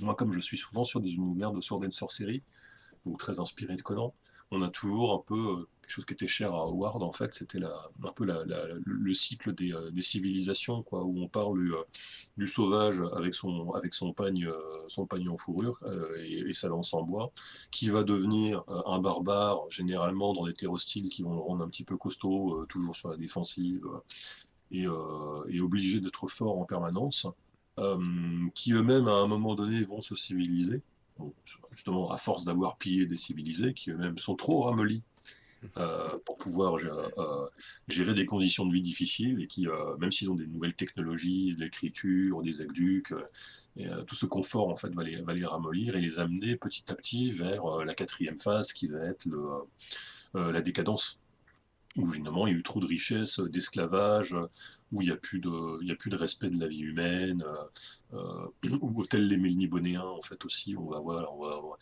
va passer à de la torture ou des choses horribles en fait pour se distraire parce on a déjà épuisé le tout venant quoi. Oui. Mais cette civilisation décadente qui n'a plus de force armée, qui n'a plus vraiment de frontières, va finir par s'écrouler sur elle-même ou être ravagée par des barbares, telle une Rome attaquée euh, par des, euh, par des troupes de l'Est. Et, ouais, ça aussi, c'est une manière un peu de penser au fait au royaume. Je sais que pour un GN, en essayant de différencier les peuples, on m'a appris que c'était quelque chose qui était utilisé. J'essayais de leur associer des valeurs pour avoir. Tu peux pas créer, en fait. Genre, tu peux créer des univers entiers, des royaumes totalement nouveaux, mais le coût d'acquisition pour les joueurs, si tu leur dis ah non, mais t'as juste à lire ces 50 pages pour lire ton royaume. Ah non, c'est pas les mêmes que celui d'à côté parce qu'il vient du royaume voisin. On peut pas. C'est trop compliqué en fait de demander ça à des gens, donc même si c'est extrêmement original, donc faut à la fois pas tomber dans le cliché, et je trouvais que l'idée de se baser sur des valeurs et dire ok, voilà les valeurs qui sont associées à ce royaume, et voilà les valeurs qui sont associées à leur religion, et t'es pas obligé d'être à fond avec toutes, mais tu es censé avoir plus ou moins certaines d'entre elles, quoi. Mm. Et du coup, pour ce GN, je m'étais bien imaginé que tous les joueurs, justement, allaient vouloir avoir leur background unique. Genre, ah oui, mais moi je viens de ce pays, mais j'ai été adopté par tel autre. Ou alors, oui, moi je viens de ce tel pays, mais je n'aime pas du tout la religion. Donc j'avais fait ma petite liste, en fait, des exceptions qui étaient possibles pour dire, en gros, comment tu allais aller piocher à gauche, à droite dans on va dire, les vertus, entre guillemets, en tout cas les principes forts de différents royaumes. ou religion, quoi. Mais pour que, pour que, à l'instar un peu de ce qu'on trouve souvent justement dans le temps du Conan, on puisse quand même se dire, bah voilà, c'est un gars qui vient de tel pays, donc j'ai tel a priori sur lui, et je pense que la famille et l'argent sont importants pour lui, sans pour autant le rapprocher en fait d'un peuple existant ou quoi que ce soit. Hmm. Et oui, oui. Ouais, bah alors, du coup, là, je pense qu'en termes de jeu, on a un peu fait le tour du trône. Oui, oui, c'est là où bah, la dernière question, c'est comment est-ce qu'on fait pour devenir roi, quoi. Et c'est vrai que là où j'ai un petit peu l'idée de notre Conan sur son trône avec sa barbe grise en début de film.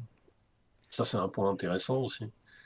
Euh, Dans cette littérature, bah, je pense à ce roi-là en particulier, mais où dans les premières nouvelles, on le découvre roi, et en fait, dans les nouvelles suivantes, on le découvre pas roi du tout.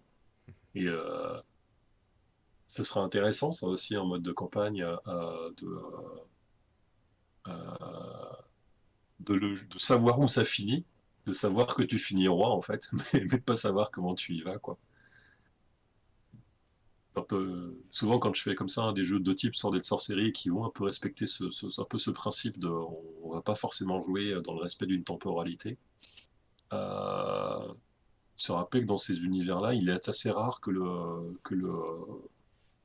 le héros va souffrir, il va avoir des contusions, des côtes cassées, il va saigner, des fractures peut-être, mais en fait, il va jamais se retrouver, ou très rarement, se retrouver amputé d'une jambe, d'un bras ou quoi que ce soit. Donc il est à peu près dans le même état à 60 ans quand il est roi que quand il commence à 15 ans, quoi. Même s'il a changé un peu de psychologie et tout. Et donc il faut trouver des solutions en fait dans le système de jeu pour permettre ce genre de choses-là et se permettre de s'assurer un petit peu de la survie du personnage à long terme, même s'il a l'air d'être dans des situations abracadabrantes en fin d'épisode, quoi. Quitte à le laisser prétendument mort dans une avalanche, mais qu'on on ne joue pas cet épisode, ou alors au contraire, la prochaine fois où on joue, on découvre qu'ils il a été tiré dans une grotte par un ours sauvage, Ouais.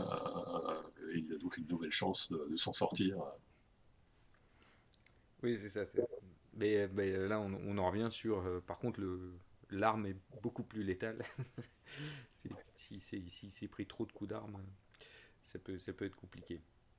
En fait, moi, une déformation d'un jeu que j'utilise, enfin, que j'avais pas mal déformé pour ça, pour ma propre pratique, c'était On Mighty Fuse, qui permet donc de jouer du Conan le Barbare, en gros, et enfin, de Sword and Sorcery de manière générale.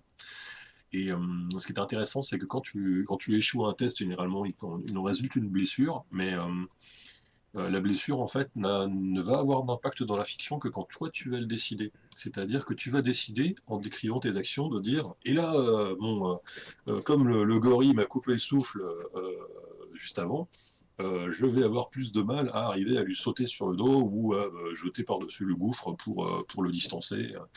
Et donc, tu vas recycler, ce que j'appelle moi du recyclage. En fait, on a introduit quelque chose à un moment donné dans la fiction, et on va le réutiliser. C'est ça qui lui donne aussi, je trouve, du poids dans la fiction. Donc on va recycler notre histoire de coup donnée par le gorille qui t'a frappé sur la poitrine violemment. Ça va nous donner un malus sur un jet de dés. Ça augmente les chances au final que le personnage échoue et gagne un nouveau stress, par exemple, ou une nouvelle complication en étant suspendu au bord du gouffre de l'autre côté. Mais rien qu'en l'ayant fait, en fait, le personnage a supprimé en fait la blessure. Il n'y a pas eu de jet de guérison ou quoi que ce soit. Il l'a enlevé de sa fiche parce que D'accord. voilà, c'est bon. On l'a joué une fois, donc tes côtes sont toujours cassées, mais c'est plus important. Ça n'impactera plus la fiction. Et on se retrouve comme ça si on en accumule trop, si on ne fait jamais le travail de recyclage dans la fiction, en fait, quand tu as ta quatrième, là, en fait, quand tu as ton quatrième stress, tu es mis hors jeu de la fiction. Alors, si c'est en se biturant dans une taverne, bah, ton personnage tombe juste euh, sur la table ivre-mort et se réveille au petit matin sans sa bourse autour de la taille. Et, euh, et si tu fais la même chose contre un démon géant sur un pont en corde au-dessus d'un volcan, bon là, a priori, tu as un peu cherché les ennuis. Donc ton personnage, on va considérer que normalement, il est tombé dans la table et c'est fini, quoi, ou il a été bouffé par un démon. Mais c'était une autre version, on va dire, de la gestion des dégâts qui assure, je veux dire, la survie à long terme du personnage, tant Yes. que les joueurs ont joué le jeu, quoi. Les Et ça, je l'avais augmenté survivabilités. justement avec euh, un petit bout de règle de tranchant et traquant, je crois. Et en faisant du coup la même chose sur le matériel, pour enforcer aussi les joueurs à recycler leur matériel et donc à ne pas s'attacher à leurs armes. Parce qu'on n'a pas dit ça, mais tout comme le personnage s'attache à son personnage, enfin le joueur s'attache à son personnage niveau 22 et il veut pas le voir perdre bêtement, bah, c'est assez rare que on te dise dans du jeu classique, genre bah voilà, bah, ton arme est brisée, faut que tu ailles trouver un forgeron pour la réparer ou quoi que ce soit. Mhm. Généralement, le matériel est quelque chose de très immuable en fait, qui reste et qu'on ne remet pas en question. Et toujours pareil, dans la Sword and Sorcery, c'est rare que le bonhomme commence avec la même épée, enfin qu'il finisse l'aventure avec la même épée que celle avec laquelle il avait commencé, quoi. Et du coup, j'incitais aussi à sacrifier en fait le matériel pour obtenir de vils bonus. C'est-à-dire que quand tu vois qu'il te manquait pas grand-chose en fait pour réussir ton jet de dés, bah tu dis ouais non, bah en fait bah, mon épée bah, ou mon bouclier je l'utilise pour me protéger du coup du gorille, ou à l'inverse je lui assène un violent coup d'épée mais le coup est tellement fort que l'épée reste plantée dedans, se brise, donc tu perds en fait ce petit truc. Et encore une fois, ça a permis de colorer un peu la fiction dans un jeu où à la base moi les armes n'infligeaient pas de dégâts particuliers, d'allonges particulières, etc. Mhm. etc. quoi. Donc c'était une autre manière de colorer la fiction, en fait, en utilisant du matériel, mais de manière un petit peu différente, quoi. Et oui. Alors bah, là, du coup, on va partir sur le méta-jeu et sur le trône. Parce que le trône en jeu de rôle, quand on sort du Oh, jeu, il ça est va pas, tenu. il Il est faut-il tenu. détrôner les MJ? Et oui, voilà, il est tenu par la meneuse ou le meneur de jeu. En tout cas, historiquement, Ouais. c'est clairement comme ça que ça a été construit. Euh, mais on voit de plus en plus, depuis presque une vingtaine d'années, des jeux qui remettent en question ce système, cette façon de jouer où on a la meneuse qui est sur le trône, dirige l'univers ou le meneur, euh, et les joueurs qui ont une influence finalement limitée, hein, qui jouent un scénario, quoi. Euh, et c'est vrai que voilà, d'un pouvoir royal totalitaire, on est passé pratiquement maintenant à des républiques ou à des anarchies où tout le monde a son Les mot à dire. anarchies. Bah oui, des anarchies parce que tout le monde a son Ouais, mot c'est à ça. dire et toutes les voix comptent. Tu vois, chaque voix compte pour un, quoi. On est vraiment là-dessus. Euh, et est-ce que toi, c'est quelque chose qui te parle ou pas? Ah, alors, c'est compliqué. Euh, j'ai testé, j'en ai un peu traduit, j'en ai un peu écrit. Bah, tout à l'heure, je parlais mince, de Dream Askew, en fait, qui était le premier jeu au final de ce qui allait devenir le courant des belonging outside belonging et qui a donc donné dans des temps récents sur du Itch.io notamment pas mal de suites en fait. Ouais, donc ces jeux en fait sans MJ. Je me rappelle en fait j'avais fait une petite traduction amateur du jeu à la base et on avait essayé d'y jouer et on n'avait pas spécialement eu de super résultats on va dire. Mais ça avait donné, j'avais déjà vu la même chose avec je sais plus quel jeu d'Épicure Ravachol, genre Sous la lumière des étoiles, Vast Starlit en anglais il me semble. Et moi, mon constat, alors déjà, ça dépend aussi de comment est-ce qu'on joue, hein. Moi, j'essaie de faire des jeux, en fait, et des scénarios qui sont assez centrés sur les personnages et pas du tout sur un suivi de scénario. C'est-à-dire qu'en fait, on me donne des éléments de personnages, je vais essayer de créer du lien entre les personnages entre eux, entre l'univers, avec souvent du drama, du PVP, etc., quoi. Ou en tout cas, pas forcément du PVP violent, mais le fait que vous n'êtes pas forcément un groupe allié. Et généralement, tout ça, je le fais dans un cadre en fait, d'un certain type d'histoire que je veux rendre, que ce soit de l'horreur, du thriller, du drama, du truc romantique. En fait, il y a un peu des codes de ces types d'histoires qu'on va essayer de faire passer bah, voilà, au travers de ce que je vais mettre et qui fait que bah, les gens ont un peu envie de revenir la semaine suivante, quoi. Ou veulent une saison 2. Et ce que j'avais constaté quand on avait fait des parties en fait, sans MJ, c'est qui, pour moi, cette structure narrative, en fait, il faut qu'elle soit quelque part. Donc, sans MJ, c'est tous MJ. Donc, si ces codes ne sont pas connus de tous, j'ai envie de dire, de la même manière que le jeu de rôle a été permis, notamment parce qu'il y a un bout de pop culture qui a été tellement popularisé et accessible à un grand nombre, que si on dit, bon, tu vois ce que c'est un Hobbit, bah oui, maintenant on voit, les gens le voient. Bah, de la même manière, si on faut bien se mettre d'accord sur ce qu'est un titre d'histoire, et les gens vont te dire oui, oui, oui, de la même manière qu'ils lisent ton contrat social d'une page que tu as écrit pour faire ton recrutement de campagne, et on dit oui, oui, oui, sans en lire la moitié, ou sans en nécessairement en fait en comprendre l'ampleur en fait de ce que tu avais mis dedans, quoi. Hmm. Donc on peut très facilement se retrouver avec des choses où on va dire on a défini tel type de ton, et il y en a un qui va partir en mode humoristique, mais pour lui c'est juste un ton léger, et c'est pas du tout du foutraque. Alors que pour le reste, qui avait décrit une ambiance plus sérieuse, bah en fait ça déconne. Alors il y a des outils qui font un peu partie du pack, on va dire, de sécurité émotionnelle, mais qui vont aussi pouvoir aller dans le bah non, là on s'écarte trop, là on fait un rewind, qui vont permettre d'essayer de recadrer. Mais ce que j'ai observé du coup souvent, moi, c'est que en dehors de ces histoires de ton, de décalage ou de manque de connaissances sur l'univers de référence, c'est-à-dire que si on dit ah on fait un jeu de super-héros, ouais, mais en fait pour plein de gens, c'est pas parlant. Pour plein de gens qui s'y connaissent pas en fait, ils ne savent pas quels sont les constituants de certains types de jeux de super-héros quoi. Et donc ça peut donner tout et n'importe quoi. Et le tout et n'importe quoi, il vient notamment de cette notion qu'on va rajouter avec un peu la narration partagée ou l'absence de MJ, de se dire bah, c'est un peu comme du théâtre, c'est un peu comme de l'improvisation, et en fait il faut dire oui, oui à tout quoi. Genre en gros on accepte tout et on dit oui et.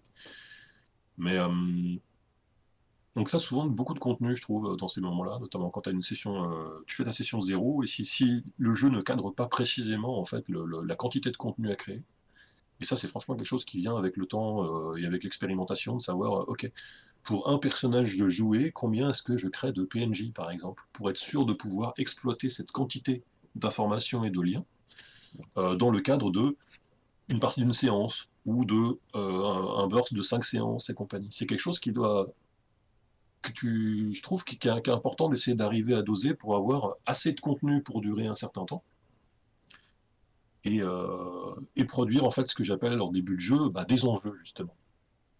J'avais fait un petit jeu qui s'appelait Mordu, qui justement était plus ou moins du Monster Heart en fait, mais sans MJ, et j'avais cette notion dedans que j'avais mis de recycler de nouveau en fait tes enjeux. C'est-à-dire que quand tu as établi que ton personnage est ton ancien, je sais pas, un loup-garou qui a été exclu d'un gang de loupards, humour, jeu de mots, euh, un des enjeux en fait de la partie va être de savoir s'il va réintégrer en fait ce groupe. Donc ça, c'est quelque chose en fait qu'on va noter dans un coin. Et si à l'issue en fait d'une scène, on n'a pas vraiment la réponse à ce truc-là, mais on a vu qu'il y a un bout du gang qui est prêt à me suivre, bah, l'enjeu va peut-être avoir été transformé en fait, et on va passer en. Le but du jeu, c'est pas de le réintégrer. La question maintenant, c'est de savoir est-ce que je vais faire un deuxième groupuscule en fait différent. Et faire évoluer comme ça et se rappeler et reconsulter pour moi sa liste d'enjeux et les choses qu'on a déjà mis dans l'histoire, c'est quelque chose qui pour moi donne du corps en fait et va éviter qu'on fasse une espèce de fuite en avant vers la création de contenu en rajoutant une nouveauté euh, qui n'a pas forcément dit. Des fois tu vas voir quelqu'un, il va rajouter en fait quelque chose dans ton histoire. Ah mais là il y a un dragon. Ok d'accord. Mais à un moment donné tu te dis bon bah j'imagine qu'il a essayé de lier ça d'une manière ou d'une autre avec les éléments qu'on a créés. Et des fois tu as juste du non non en fait non j'ai juste mis un dragon là. Ok. Mais pour essayer d'avoir une histoire qui fait sens et avoir une histoire globale qui va quand même être un minimum satisfaisante et qui ne va pas juste être une bon bah là il y a un dragon, ouais, d'accord, ok, et puis bon bah là on sait pas quoi faire et on n'a pas envie de retraiter les trucs qu'on a déjà mis sur le tapis, bah en fait ouais là il y a des nains syndicalistes revendicatifs, d'accord, ok, et que ce soit donc en début de jeu ou que ce soit pour relancer en fait le jeu, ce qu'on va appeler un peu c'était quoi? C'était des bangs, sur une terminologie aussi un petit peu de The Forge. Il y avait une notion, je crois, de kicker, qui étaient les éléments de démarrage d'une histoire, et le bang pour le relancer. Euh, tout ça fait que, pour moi, un jeu sans MJ, c'est un jeu où soit tout le monde a un petit peu appris à pratiquer ensemble, mais c'est surtout quelque chose qui doit essayer de codifier un peu de manière procédurale la manière dont le jeu se déroule. les types de scènes, comment tu les enchaînes, etc. Exactement comme ces bouquins type Apocalypse World qui nous expliquent comment se passe la conversation entre le MJ et les joueurs. Je milite moi-même, parce que des fois j'aimerais bien être joueur sur les tables sur lesquelles je maîtrise. Donc j'essaye toujours de faire un truc, essayer de faire comprendre les codes en fait aux joueurs, pour qu'à un moment donné, éventuellement, tu vois, tu puisses dire bon allez, il n'y a plus besoin d'MJ là, je peux jouer aussi quoi. J'ai bien envie aussi de faire de l'interprétation, d'être vraiment en mode acteur et pas en mode metteur en scène. J'ai tendance à dire que je suis pas trop auteur, mais plutôt metteur en scène, quoi. Parce que j'ai pris en fait ce que les gens me donnent, Mhm. j'essaie de créer une histoire avec une vague direction, mais en tout cas des choses qui se recoupent, des choses où les gens vont pouvoir se dire ah mais il y a un lien, ah mais là en fait on est dans je sais plus, la semaine dernière il y a un personnage qui cambriolait une maison. Bon, bien évidemment la maison qu'il a pris, il l'a pris au pif, bien évidemment c'est un autre personnage que j'ai créé en fait déjà, et qui va me permettre de lui donner plus d'importance quand on va le représenter, et que le joueur va découvrir qu'il a cambriolé la maison du maire, etc., quoi. Mhm. Et alors, Donc, ouais, vas-y, bah, vas-y, finis. pour le Dream Rescue, du coup, la première fois, je l'avais donc traduit, et en fait, je l'avais retraduit après en version à moi, en rajoutant justement de la procédure sur comment est-ce qu'on avait essayé de faire pour que ça tienne un peu plus la route. Et c'est un petit peu ce que des gens appellent des fois, je pense, c'est un peu les gestes ou les routines ou des choses de ce style-là, Mhm. quoi. C'est un peu la partie non dite que tu apprends autour d'une table, ou que tu as eu, qu'on t'a transmise d'une certaine manière, et essayer de la codifier pour qu'effectivement il n'y ait vraiment pas besoin d'un MJ pour pouvoir guider la partie et obtenir ce que j'appelle une partie satisfaisante qui répond à la promesse qui était faite initialement, quoi. Mm. Alors, juste sur l'idée de traduction que tu as réadapté, ça me fait penser à ce qui avait été fait justement sur Dieux ennemis de John Wick aussi. La version française prend la traduction de John Wick et il Ouais. rajoute des trucs régulièrement. Ils disent bon, bah là, on n'est pas d'accord. Là, Ouais. ouais, pourquoi pas, mais peut-être faire ça, peut-être faire ça. Il y a cette idée-là dans la traduction justement du jeu. Et sinon, moi, en fait, ce que tu racontais sur cette idée de rajouter des événements, etc., ça m'a fait penser aux parties de Il était une fois que je faisais le petit jeu de cartes, Ouais. où effectivement, quand tu es avec des gens qui savent raconter, qui connaissent aussi bah, voilà, les schémas, hein, le schéma quinaire du conte, les choses comme ça, euh, la partie elle va bien se passer. Quand tu es Ouais. avec des gens qui veulent juste gagner, les mecs, Ouais. les gens commencent à te foutre des cartes, et puis ah bah alors il y a un dragon, puis alors il est dans une caverne, et puis alors il est. Et puis bah, effectivement, l'histoire elle a plus ni queue ni tête. T'as des éléments qui étaient au départ qui, n'ont plus, qui ne servent plus à rien, et puis qu'on n'utilisera plus. Et ouais, ça m'a un petit peu fait penser à ça, où effectivement, moi j'ai eu des parties comme ça, juste d'Il était une fois, où tu fais de la narration, où ça part en cacahuète et où tu te dis ouais bon allez on arrête la partie quoi, c'est pas la peine. Ouais. Ouais. Ben ça, tiens, je parlais de Mighty Fuse et je disais que en fait, je l'avais bidouillé ce jeu. Et c'était un jeu notamment qui te proposait, c'était un jeu avec MJ, mais qui proposait un peu de narration partagée en fait, puisque tu as une des classes chaque personnage a plus ou moins de points en fait dans la classe de guerrier, grosso modo, d'aventurier et de sorcier. Mais en fait, le sorcier au final, c'est plus un érudit. Et dans le jeu, de manière compétitive, c'est-à-dire que c'est celui qui fait le plus gros score qui pouvait déterminer ça. Quand le MJ introduisait grosso modo un lieu mystérieux, une créature mystérieuse, on pouvait en fait tester pour voir si les joueurs connaissaient cette créature. Et en fonction de leur degré de succès sur leur jet d'érudit, ils avaient le droit d'établir plus ou moins de faits sur la créature. Donc, si tu avais un énorme succès, je sais pas, si tu avais 5 succès, tu vas dire, bon, bah alors oui, alors machin truc muche, eh ben, c'est un homme dragon qui vient chez nous une fois par an, et on sait qu'il aime ça, et en plus, je parle sa langue, tu vois, donc ça va bien m'arranger. Donc, j'ai créé des éléments dans la fiction qui vont m'arranger, quoi.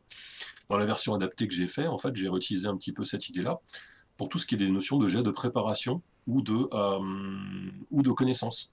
Préparation, c'est du style, je suis en train de préparer un casse, de la même manière, en fait, tu vas pouvoir faire un petit jet de dés qui va te permettre d'établir des éléments. Genre, ok, d'accord, la forteresse, elle est protégée, mais il y a un accès, voilà, il y a un accès, on peut y accéder par une petite porte qui se trouve derrière, euh, que je sais particulièrement bien crocheter, etc., quoi.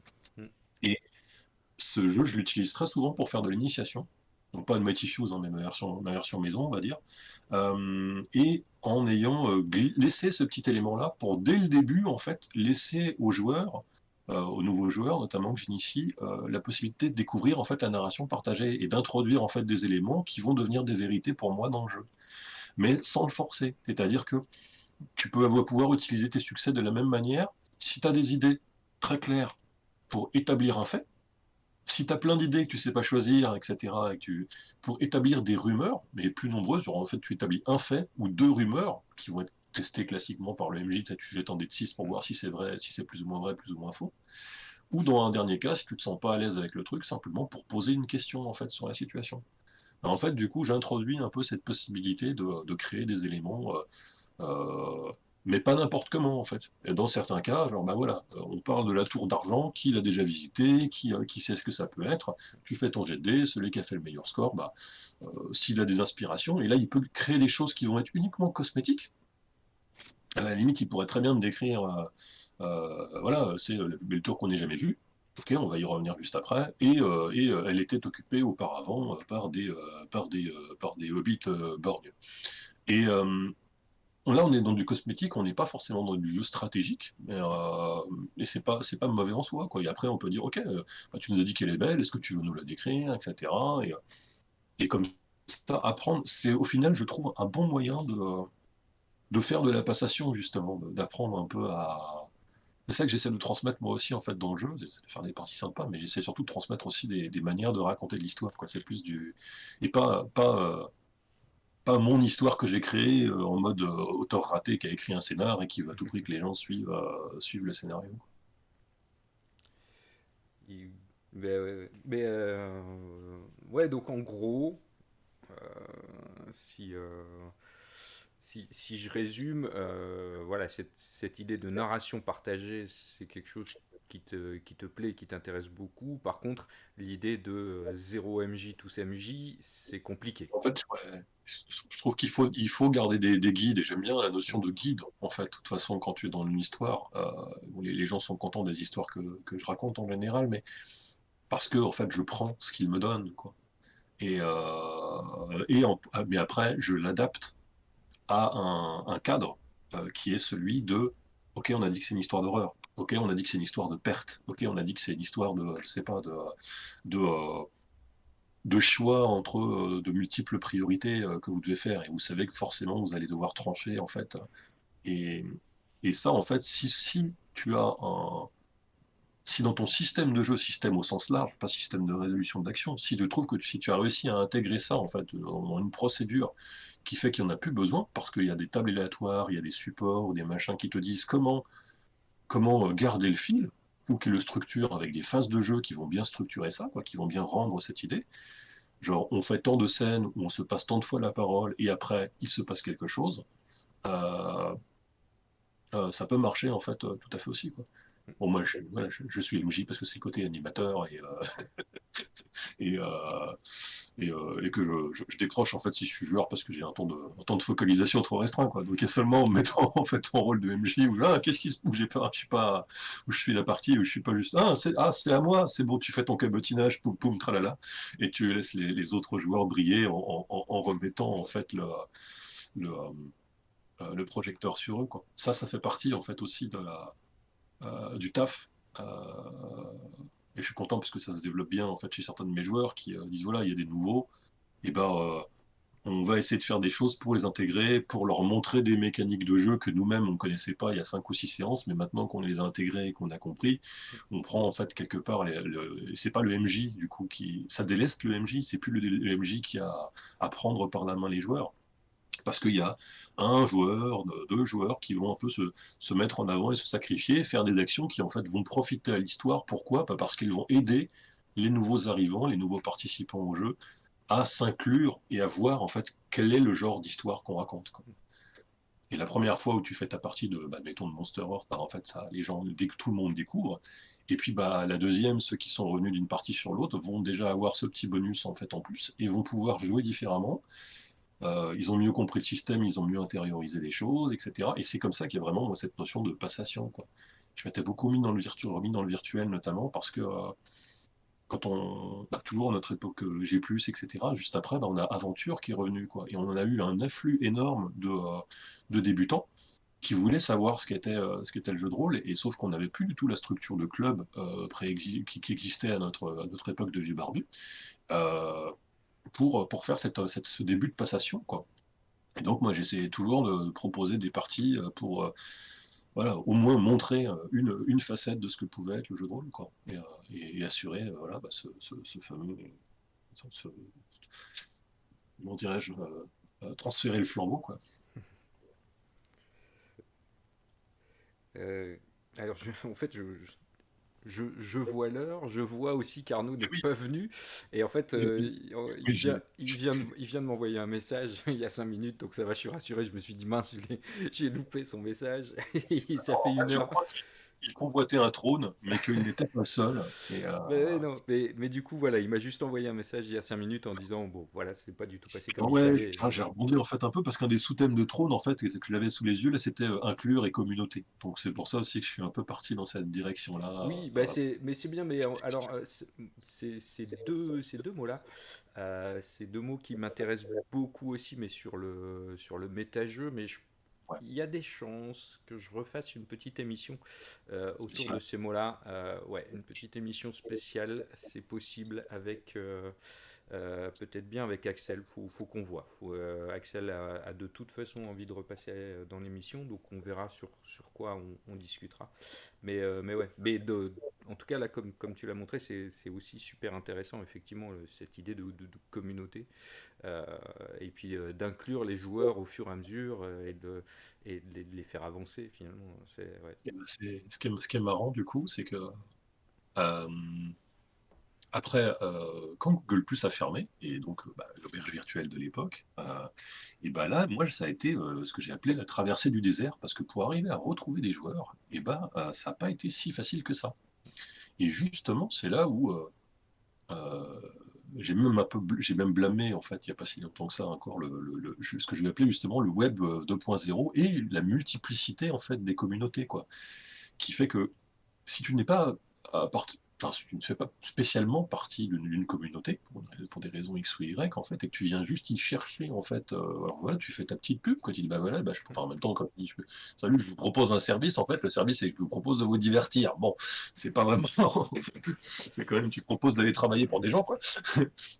Et il a fallu que j'aille en fait poster à gauche, à droite pour reconstituer très progressivement et lentement en fait une espèce de mini communauté ou en tout cas un espace euh, dont j'aurais voulu lui-même que ça devienne une communauté, c'est-à-dire un truc où tu viens pas simplement pour être en mode consommation. Mais les dernières années, je dirais un peu après 2018, je pense, ont vraiment eu un côté très consommation, c'est-à-dire les défauts du web, le côté l'annulation facile, Hmm. tu t'engages sur un forum en fait où des gens vont te dire ouais bah ok ça m'intéresse, puis en fait tu dis ok je t'ai envoyé un MP. C'est vrai que le taux de récupération en fait pour arriver à ramener quelqu'un en fait chez toi, enfin là où tu as ton support de jeu, donc ton Discord ou quelque chose de ce genre là, et ben rien que ça, en fait, tu avais déjà un taux de déperdition, un peu genre deux tiers de perdus en route. Et en fait, après, ces gens-là, tu les as pas encore testés, tu sais pas comment ils sont, tu sais pas s'ils sont sortables. Hein, il y a des gens qui sont pas sortables. Donc, bah, Euh, après la partie, tu dois leur dire, bah, en fait, voilà, ça va pas être possible pour différentes raisons. J'ai eu des trucs mais aberrants. J'ai eu des gars un gars qui s'était ramené pour faire une partie virtuelle en fait et qui t'explique qu'il est en fait plus ou moins sourd. Après 15 minutes de test micro, casque et compagnie, etc., quoi. Et, euh, et, euh, et ouais, ce côté web 2.0, à la fois de facilité en fait à se déconnecter, de vouloir de la consommation rapide. Genre, ok, je me suis inscrit sur un forum aujourd'hui, je veux trouver une partie ce soir. ouais. Ouais, j'étais gentil, Gérard, mais tu n'es pas, mais en fait, tu es tout seul, donc je vais pas te faire une partie en fait que pour toi. C'est-à-dire, j'essaie de rentabiliser un peu mon temps de vie aussi. Je veux bien faire du divertissement, mais si possible pour trois quatre personnes quand même d'un coup. Et les gens, en fait, bah voilà, ils n'avaient pas vu ce qu'ils voulaient tout de suite à la minute. Sur un petit forum où il n'y avait pas grand monde, quoi. Donc, et bah paf, et tu le retrouvais sur un autre forum où sa demande aurait été satisfaite de manière beaucoup plus instantanée, en fait. Sans recherche vraiment de s'intéresser à un contenu, c'est quelque chose de beaucoup plus sur une approche très consommatrice, on va dire, et que Bah, ça retrouvait aussi sur la facilité d'annuler les parties. Voilà, bah, genre, t'envoies un peu comme t'enverrais un SMS pour dire ah, bah, je peux pas venir, et où t'envoies ton petit MP 5 minutes avant la partie, sauf que toi, t'as créé un scénar basé autour des PJ.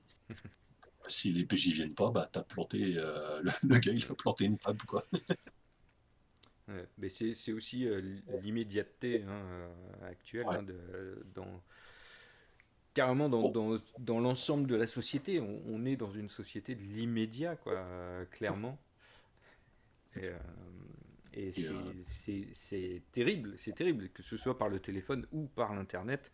Tout doit être immédiat, tout doit se faire tout de suite. et, et là, ma dernière rechute, justement, c'est pas si vieille que ça, c'était il y a à peu près 8 mois, pendant les fêtes de Noël. En fait, et j'avais un groupe, c'était mon drama club. Et là, je me disais, ah, c'est bon, j'ai fait 2 tables pour eux, j'avais recréé un jeu chimère, alors j'avais tout refait, hein. Le système, voilà, une cinquantaine de PNJ, un côté jeu à secret où chacun gérait sa petite palette de 50 images pour faire dans son coin ses idées sur, ah, bah, lui, je pense qu'il se transforme en ça, lui, je pense qu'il est lié à telle personne, et d'autres trucs du genre. Et, bah, les vacances de Noël, et bah, les joueurs ont disparu. Donc tu te dis c'est normal et tout, etc. Sauf qu'en fait, après, ils sont pas vraiment revenus, quoi. Et là, à chaque fois, ça t'incite un peu à dire, ok, donc il faut vraiment que je trouve des trucs où je sois sûr que les gens ont envie de s'investir et que ça Ouais. vaille la peine que je me retape les bouquins ou que je recrée quelque chose, quoi. J'ai toujours dans la pile des jeux à tester Spire, qui est traduit actuellement en français par un truc français qui s'appelle je sais pas quoi Barbu. Je crois qu'il y a une histoire de barbe dans le nom de l'éditeur français, et qui est un jeu donc on joue au final, bah, une cellule terroriste elfe noir quelque part, hein. On joue des rebelles elfes noirs dans une ville où les elfes noirs sont sous la coupe des elfes blancs, enfin, des elfes normaux, quoi. Le tout en plus sous couvert de religion, en fait, de religion interdite dans la ville. Donc on se dit déjà que c'est pas pour tout le monde, le système n'est pas pour tout le monde, le jeu tel qu'il est rédigé est des fois un peu un jeu à trous, tu vois pas toujours forcément comment ça se joue, donc quelque chose de très expérimental. Donc quand je l'ai proposé à des joueurs, il fallait me dire vraiment, vraiment, vous êtes sûr que ça vous intéresse et que tout le monde est intéressé par ce jeu avant que je me refade les 2 bouquins, plus un cadre de campagne de 30 pages. Plus, j'essaie de minimiser, en fait, à cause de cette notion de l'immédiateté, je vais vraiment essayer de favoriser des systèmes simples et avec le moins de préparation possible, en fait, pas parce que je veux sauver du temps dans l'absolu, mais parce que t'es pas sûr de l'engagement, en fait, des gens qui sont en face, quoi. Mm. De l'engagement sur la durée. Ouais, ouais, c'est clairement encore plus vrai dans l'univers virtuel, quoi. Tout à fait, parce que quand tu as un présentiel, même quand en virtuel, tu as dit, bon, ok, bah, il n'y a pas assez de monde, bah, la partie est automatiquement reportée au mardi suivant. Mais quand tu es en présentiel, le mardi suivant, bah, tu as les gens qui te demandent, bah alors Weber, qu'est-ce qui t'est arrivé mardi C'est dernier? ça. Euh, Et là, alors que là, en virtuel, bon, très fréquemment, on a le cas, hein, c'est genre à 20h25, en fait, on est trois, on n'a pas encore bouffé. Ouais, ok, c'est un peu le rush avant la partie qui commence à 20h30. Mais même, voilà, quand tout le monde se tient au courant ou se dit non, mais là, c'est vraiment mort, j'aurai 10 minutes de retard, voilà, parce que ça, c'est gérable. Mais quand un joueur qui, je sais pas, se ramène avec 30 minutes de retard sur une session de 3 heures, tu dis, mais en fait, mes gars, si on t'attend, on a perdu 15%, 20% du temps de jeu toutes les semaines. C'est pas trop possible, en fait, quoi. Ou les gens qui essaient de négocier. Genre, t'as dit ça commence à 20h30, on pourrait commencer à 21h. Qu'est-ce que t'as pas compris dans commence à 20h30? En fait, c'était marqué dès le début, le fameux, entre guillemets, contrat social, quoi, quand tu recrutes pour ta campagne, quoi.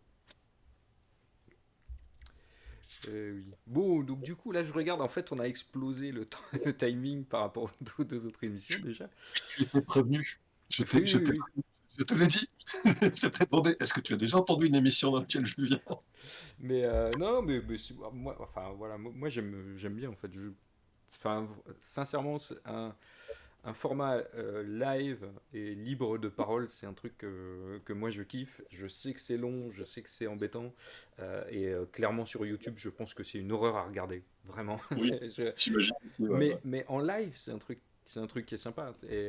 Alors forcément, bon voilà, hein, c'est la troisième émission, ça reste un truc de niche, donc il n'y a pas grand monde. Mais On va le, euh, on va le, on va le diffuser. le partager. Ah, il y Ouais, a Arnaud qui nous parle du coup. Ah, bah, il pourrait presque venir à ce niveau-là, mais après, ça va nous amener tard. ouais, là, on va. Je dirais, et Arnaud, je vais répondre par rapport à ce que tu dis, mais je vais te dire, ne fais pas l'erreur que font parfois mes joueurs à me poser une question après la partie à 23h30. Mais tu connaîtrais pas un jeu qui fait ça? Et après, en fait, tu vois, vers minuit 20, minuit 30, tu commences à les voir qui déconnectent, ils essaient d'être discrets, genre, parce que Euh, le disque continue, quoi. Et Arnaud évoque en fait dans le chat le fait qu'il a vu des RP en ligne, mais sous forme textuelle. Ben, en fait, oui, c'est un peu ce qu'il y avait avec le jeu de rôle par forum. oui, bah, Pour j'en moi, ai fait, moi, du RP. Ouais. moi aussi, j'ai essayé tout du moins, et je trouve que c'est un petit peu l'ancêtre de un peu de ces communautés, de ces sous-communautés en fait qu'on a vaguement évoquées, parce qu'à chaque fois que ça commençait, ça se passait pas comme les gens voulaient, bah en fait, hein, je ne sais pas moi, RP, Harry Potter, Twilight, je ne sais trop quoi. Avatar, Naruto.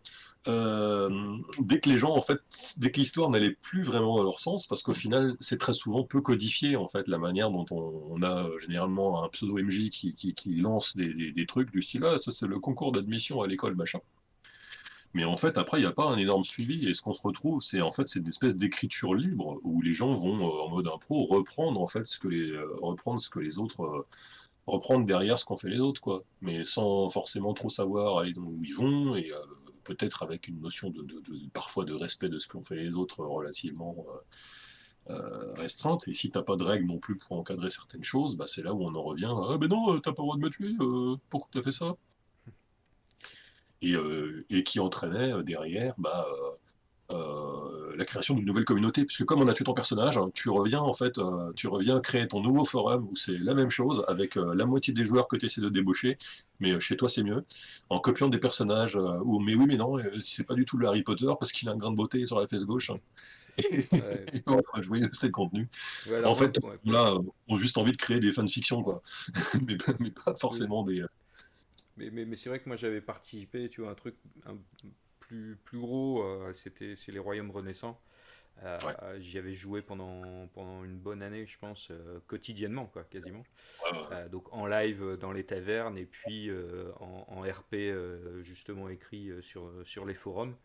ouais, Mais bon, là, personne sort du cadre, quoi. Enfin, ouais, ouais, parce ouais. que sinon, tu te fais tacler, clairement. Voilà, Mais oui, c'est ça. En c'était fait, il faut super intéressant. on en revient aux fameuses limites, quoi. Il Mm. faut que tu aies un guide ou une procédure ou un machin qui t'empêche de sortir sans que ça soit des œillères complètes, mais que tu aies quand même un tracé de chemin, quoi, pour pas trop dérailler, quoi. Oui, oui. Bon, allez, là, on va Sur ces s'arrêter là, sur ces bonnes paroles, paroles. on arrête pour de bon. Ouais, cette fois-ci, on Merci va. de m'avoir invité. Ben non, ben merci d'être venu, d'avoir répondu à l'invitation. Ça m'a fait très très plaisir. C'était super intéressant comme échange. Et puis de t'entendre parler sur tout ça. Franchement, c'était très très cool. Et puis, bah, du coup, on se retrouve logiquement dans 2 jours pour les numéros 6 et 7. Et puis, bah, on verra qui sera dispo, en espérant qu'il y ait du monde. Tu ne donnes même pas le programme de dans 2 jours. Euh, Le cliffhanger, là, non, il faut donner parce envie que de. je l'ai oublié. J'ai oublié de regarder quels étaient les mots de demain et d'après-demain.